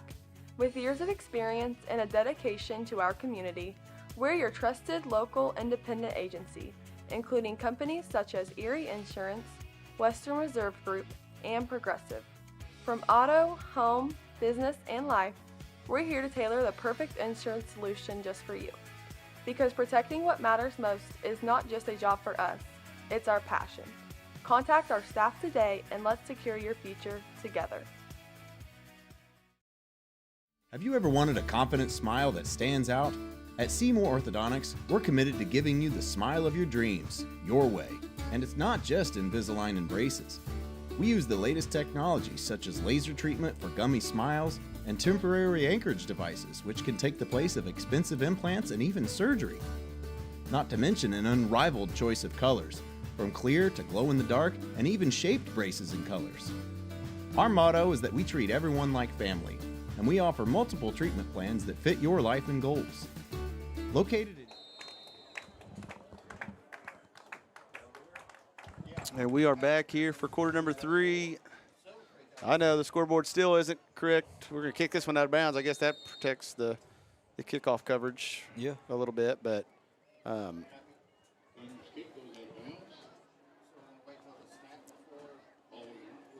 all kinds of things to try to get fixed here. Did a little camera work to try to showcase the homecoming. Yeah. And doing that, and haven't been able to update our scoreboard cam yet either. So hopefully maybe I'll be able to get that before too long. Yeah, you definitely got the hard job interviewing, halftime, yeah, well, showing, and trying to do this all at the same time. It's all right. I'm too.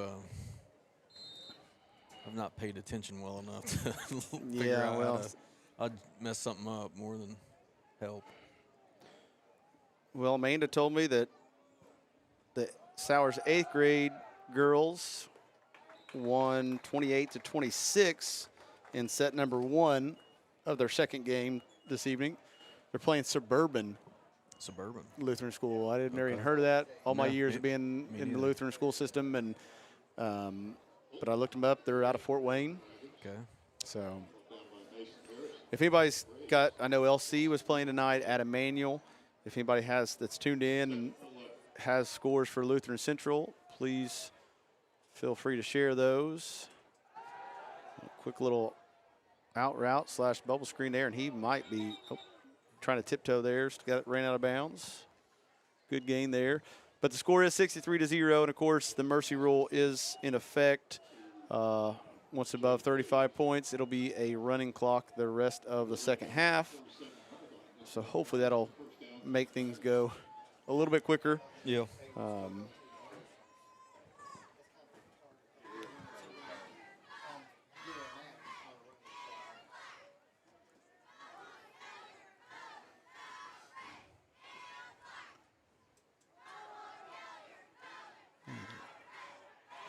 don't think good job by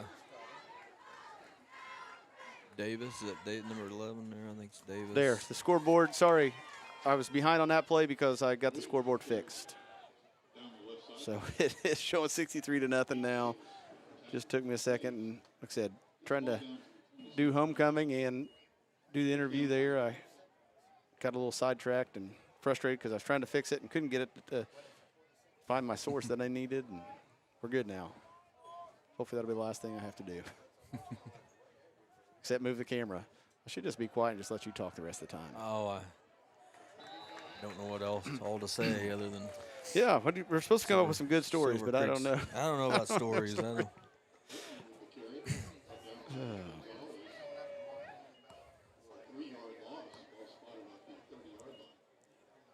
never been good at stories. I guess I should have called my dad up. We'd get him on here. We would be good to go. Yeah. He'd tell us stuff about our seasons way back when. I we know. Didn't remember. I guarantee it. I do. Same out route there that they've definitely found a little something there. Just that time to the right side.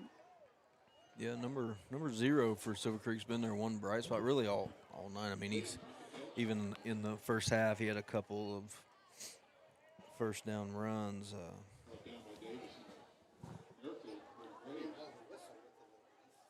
I don't see his number on here, so. Went with a little jersey switch. Yeah, or a late move in. Who knows? I don't know. No, I'm sure not that. I'm just joking, but yeah, the jersey number is not listed.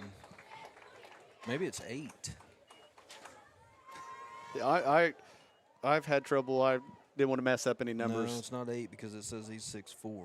I don't think that kid's 6'4", but the the small orange numbers on the white jerseys are just Yeah. a little bit tough to read for me. Yeah, I think it's 0, but And my eyesight is not bad, or not too bad at least. At least not according to Dr. Lambert. He says it's still fine. hell, So good. That's questionable then. Questionable advice. Oh, that might be a busted coverage. Yep. And that will be the easiest touchdown they have all night. The students live streaming or videotaping beside us, gave them something to be excited about. Yeah, yeah.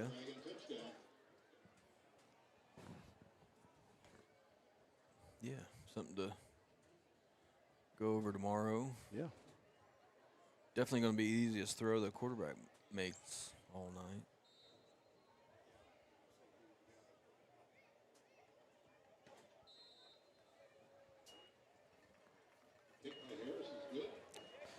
Kick is up and good, bringing your score 63-7.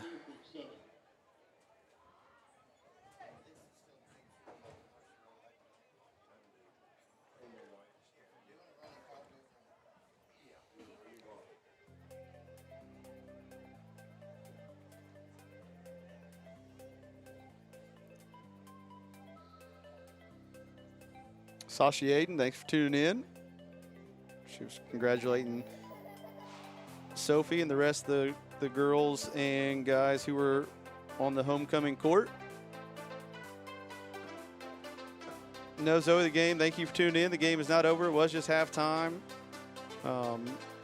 Tried to show the homecoming, and, of course, Mr. Shannon Barger on to promote the Veterans Day program that we will have here at BCHS. Once again, any veterans tuned in, or if you know any veterans that would be able to attend, please get them there. I think they will thoroughly enjoy it.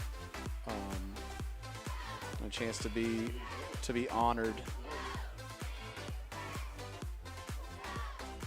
Good kick. Yeah, line drive kick there, all the way down to the end zone, and that'll be a touchback.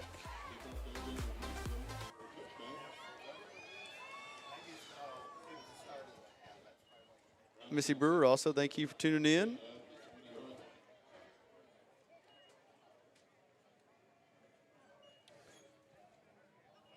Jeffrey Stice, thank you for tuning in. Said, Dave, we're doing a good job.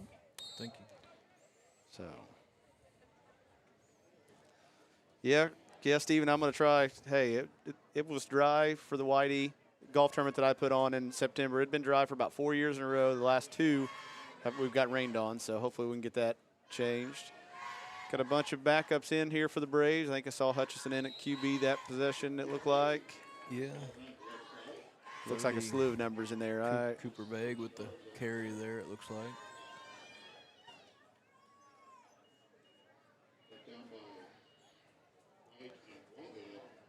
You know, I get to have a couple of those seniors in my classes, and this is one thing that we've constantly talked about is the lack of game time that our starters have been able to get.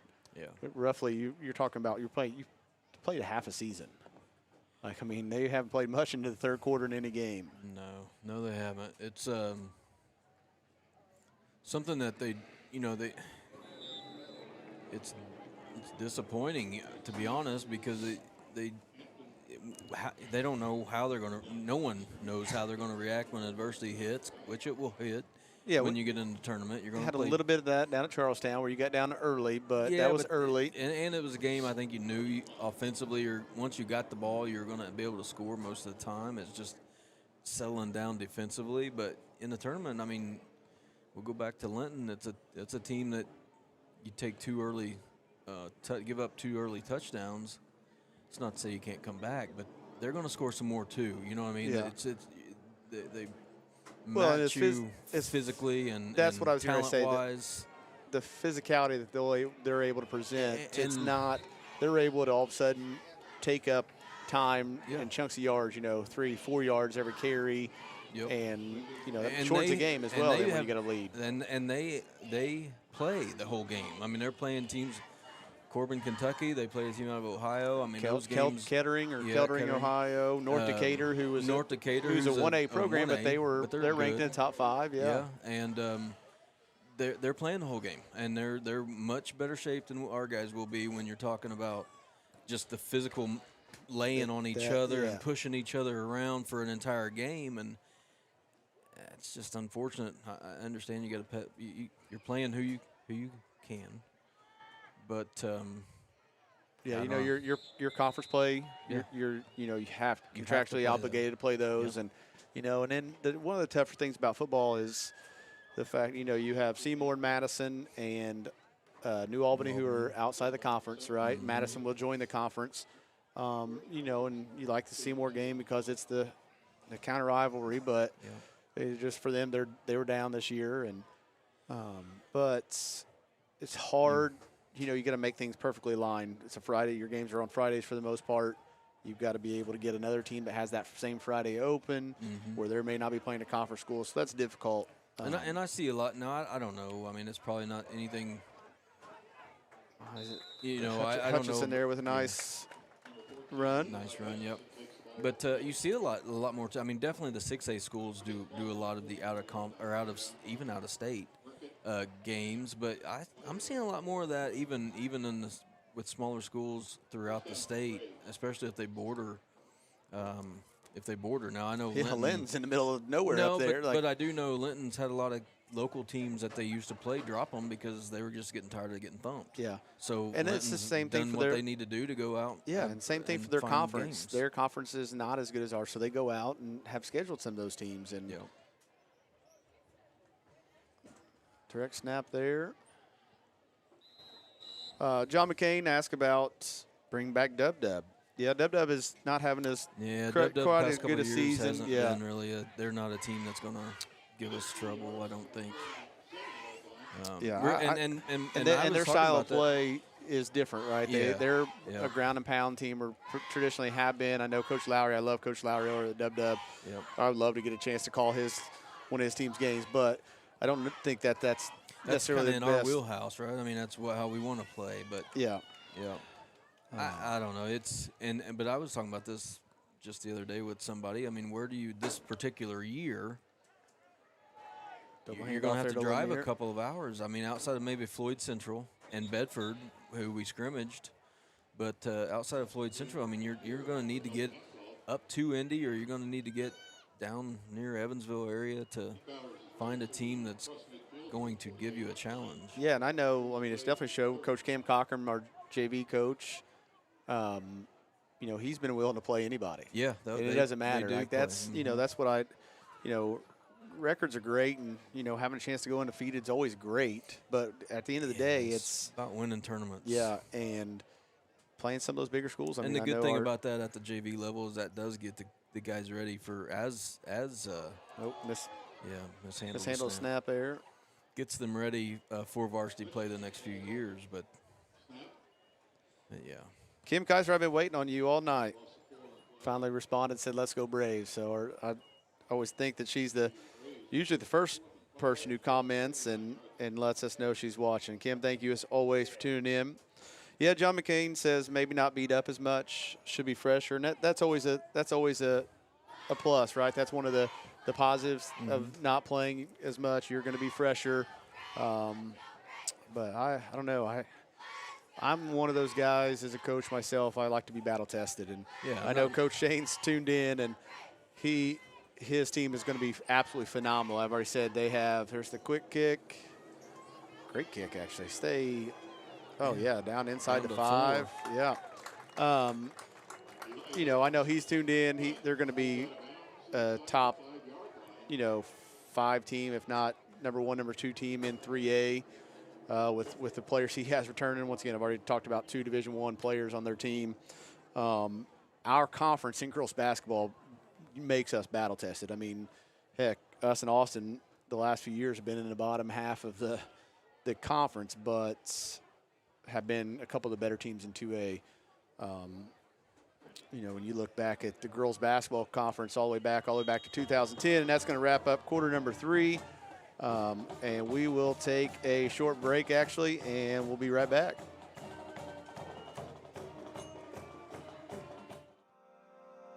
Founded in 1970, Brownstown Electric Supply Company is proud to serve and provide material to our friends in the utility industry. We are equipped to take on the most demanding projects with an experienced staff located in Indiana, Kentucky, Ohio, and Illinois. Brownstown Electric is family owned and operated with a family-first work culture. If you're looking for a lasting career in a robust industry, give us a call today at 812-358-4555 or visit us online at brownstown.com/careers. In a world that moves fast, time deserves to be cherished. Introducing Flederman von Riest, where German heritage meets Indiana craftsmanship. The Hanoverian embodies timeless elegance with a 41mm stainless steel case and bracelet with an automatic movement. Hand assembled in Kokomo, Indiana, its classic design transitions effortlessly from casual days to black tie nights. More than a timepiece, it's a legacy, crafted to be. All right, we are back here, quarter number 4. Braves still lead 63-7.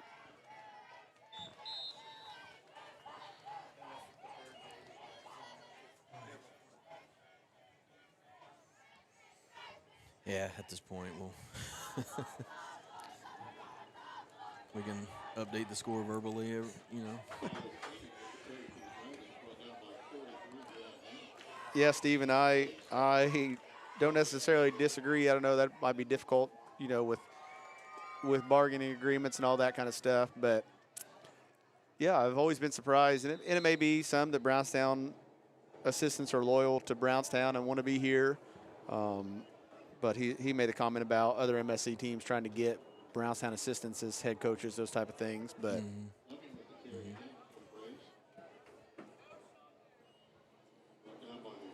yeah, I mean, there are, I think, from what it seems, Charlestown's program could very easily get turned around here. And it was just 3 years ago they came here and beat us. So, you know, there's ups and downs. I get it through with every school.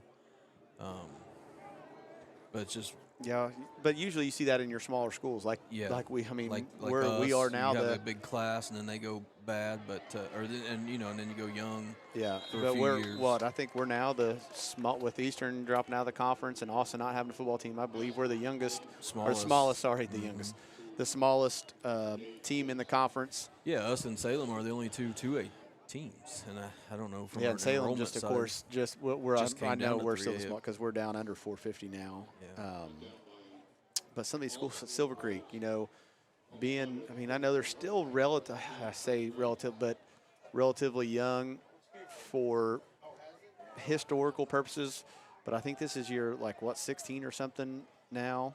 Yeah. Because after tonight, the Braves will be 15-1 all time against them. Yeah. But to see them not have nearly as much success as you expect out of Silver Creek, right? Yeah, there's athletes. Every other program, and I'm not trying to. I love Coach Hoffman, their AD, and not putting them down whatsoever. But when their baseball team is winning state championships, their girls basketball team is winning state championships, their boys basketball team is winning state championships, their tennis teams are phenomenal, across the board, right? Yep. And to see their football team never really be able to take off. I know they had that one really good year there that they beat us. But maybe we were just talking about that 6 years ago, I think, or 5 years ago, maybe 5 or 6 years and it ago. looked like they were making that. Yeah, making that leap. Yeah, and then kind of just hit another wall. Yep. And it's just weird because they're full of athletes down there. Yeah, and when you go down there and look at their facilities, they have top-notch facilities across the board. And let's be real, with the transfer, I mean, with the transfer rule, if you have a good program and you go to let's say a New Albany or a Jeff, why wouldn't you go if your football is your sport and that's what's thriving at a Silver Creek or Charleston? Why wouldn't you go there for a year as long as you can? I mean, that stuff's going on closer to the cities all the time. Yeah, we're not getting those here. No, our we football don't get team, that here. No, I mean, I know we had basketball, a couple of transfers, but they were pretty, local there a couple of years ago. But typically we're not getting that. So I don't think football teams ever had just a transfer. So all you have to do is get it established, and I think it would take off. I mean, Corden's a school that way back, even when we played years and years ago, I thought, man, Louisville just keeps expanding. They're going to eventually have something there, and it just never has really been established. Like materialized. Yeah. I mean, showed some glimpses, but. And you look out here, like looking at Silver Creek, they have some athletic kids. They just don't have anything. Up front is where they lack. You know what I mean? That's where the next step needs to be taken. And they've had, looking at their history, I mean, they've had several coaches who have been there quite a few years. It's not like they haven't been able to coaches weren't given time to establish things. But Hunter Curry, thank you for tuning in. Good luck tomorrow, buddy. Getting married tomorrow. Yep. So hopefully, we have a lot going on with Brielle playing volleyball and my son Braxton playing baseball, but we're planning on being there and celebrate with you and everything else. And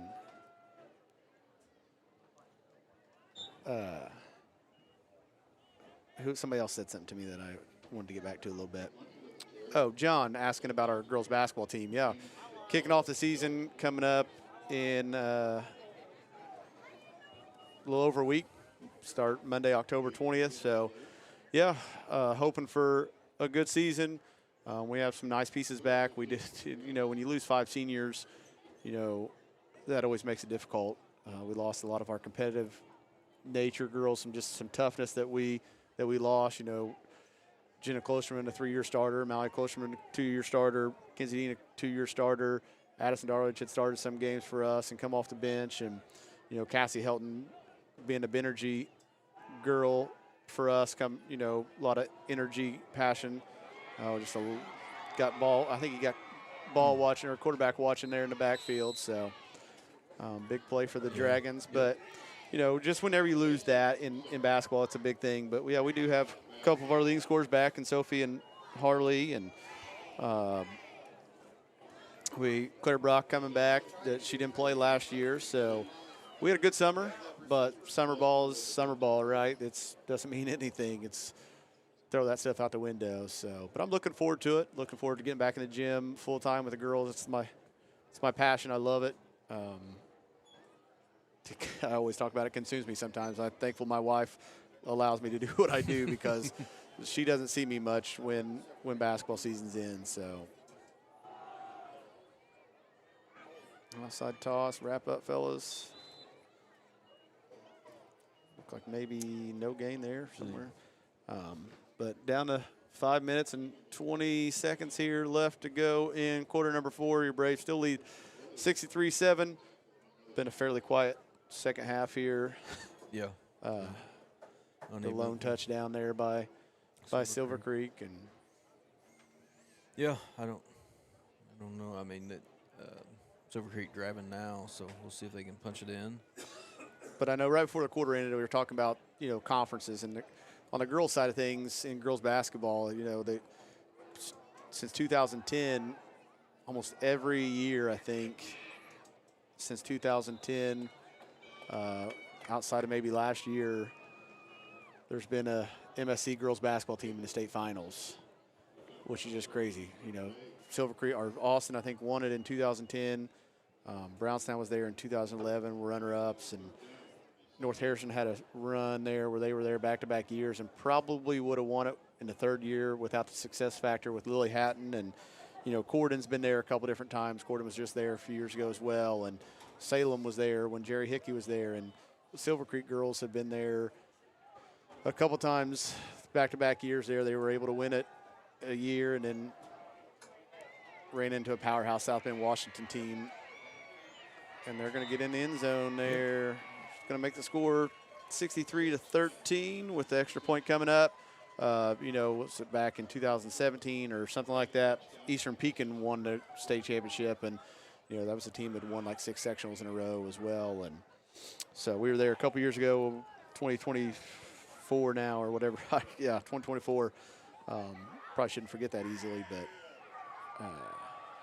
just amazing at the success of the conference in girls basketball. And, of course, boys basketball has had a ton of success with Silver Creek and Brownstown and Scottsburg a few years ago. And You know, and then you look at volleyball, and volleyball kind of like the football, where Brownstown's kind of dominated the conference there, and Brownstown has pretty much dominated the conference in volleyball. And I think, and somebody can correct me, but I still think that Brownstown is the only MSC volleyball school to be in the state finals as well, as far as back as I can remember.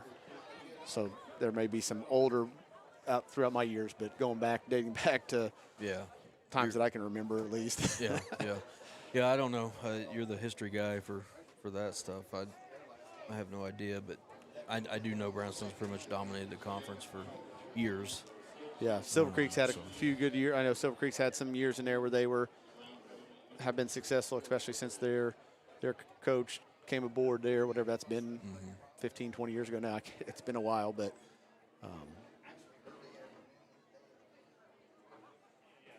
you know, back to the scheduling. I mean, when there's nine games or 10 games, 9 games. 9 games in a season. And you know, 6 or 7 of them are conference opponents. That means teams are in the conference. Then makes it hard football-wise to go beyond that much. But yeah, volleyball, that's why basketball, those kinds of programs there's so many more games. That they can, and that's what we talk about. I think our girls' conference schedule helps us out, but year in, year out, usually around the top 50, top 75 schedule on the basketball side of things for girls. And our boys 2 years ago definitely had one of the toughest schedules in the state.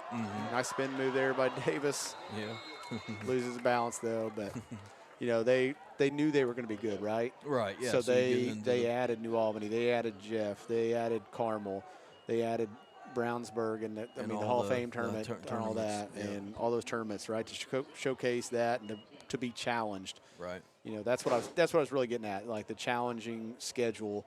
And volleyball's done that for years. Volleyball. I mean, I think this kind of looking at this year, and partially maybe because some of the other teams that they play are down a little bit, which they can't help. But this is probably one of the, just looking at the ratings. I was looking at the ratings today, preparing for a volleyball tournament run, and it was one of the lower strength of schedules that they've had in the years past. Yeah. But because the last 3 or 4 years, their schedule's been, like the number one for sure in 2A, and now we're 3A, so it may look a little bit different, but. That's Coach Shea does that, right? You want to go out and you take losses. Losses are all right if you can learn from them and grow from them. So, Coach, Dave, I'm gonna let you go ahead to go down there so you can get down there. Last one, you get to celebrate with Preston. So if you would, make sure you tell him just great game, quick great shout out to the whole senior class. It's been a great class to watch, to be a part of as a parent, and I coming in here. Kind of was away from the program and for several years. Didn't really have any reason really to watch. Besides being an alumni. Besides alumni or something like that. But and I knew, eventually we'll be here every night. So so you kind of take the time when you can. But anyway, get to the point.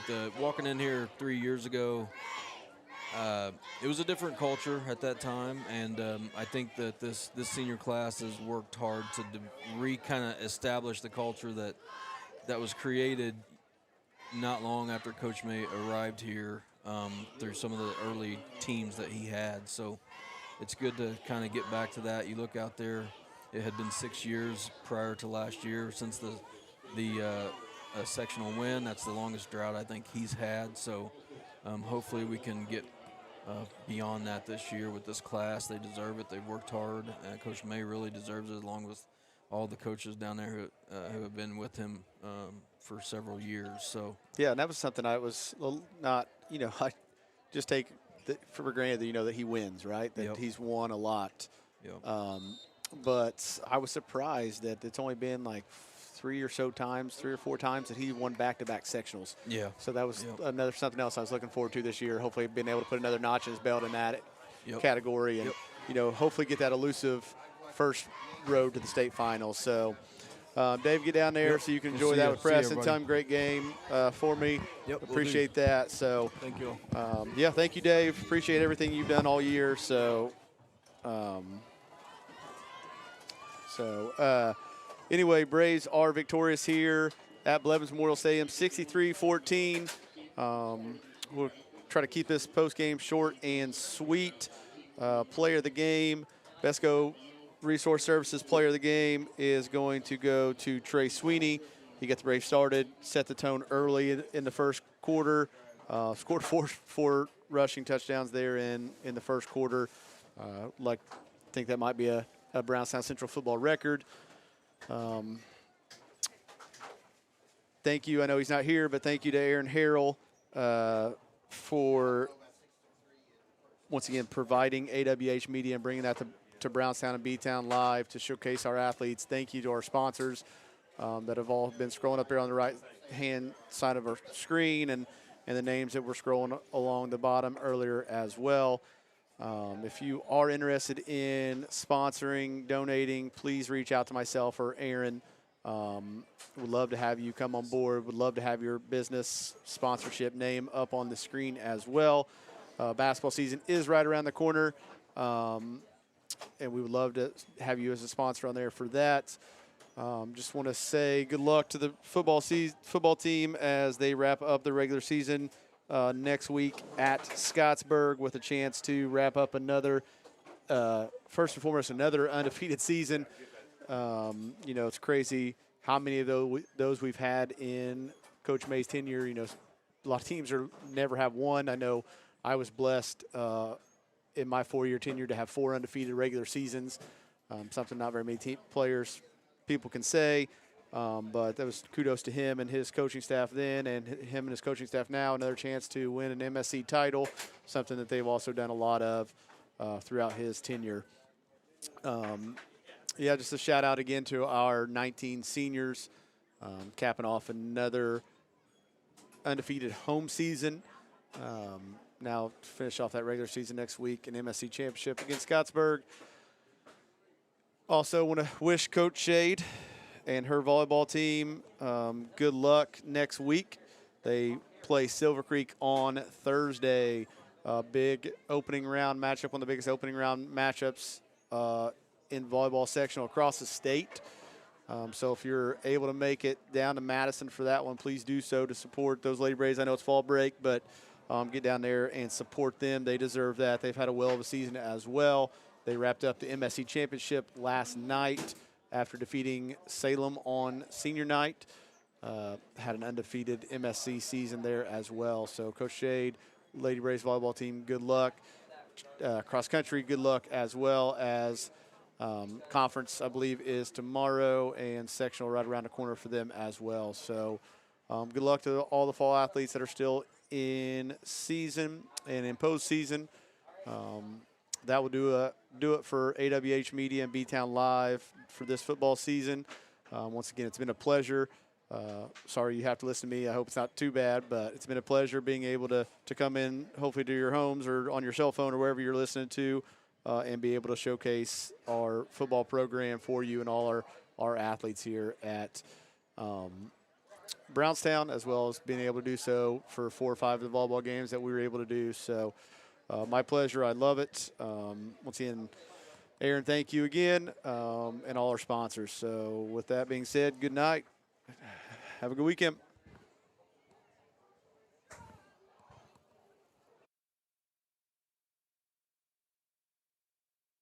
Hello, everyone. My name is Aaron, and thank you so much for tuning in to AWH Media here on YouTube. We are currently searching for sponsors. We need sponsorships to help us live stream more games. If this is you or your business, please reach out to the numbers below, call or text, or send me an email. We would love to have you and your business a part of our live streams. For those of you that just wish to donate to our live streams, please consider hitting that join button down below or reach out privately with those same numbers. Again, everybody, thank you so much for everything. We look forward to a great year, and we'll see you next time here on AWH Media.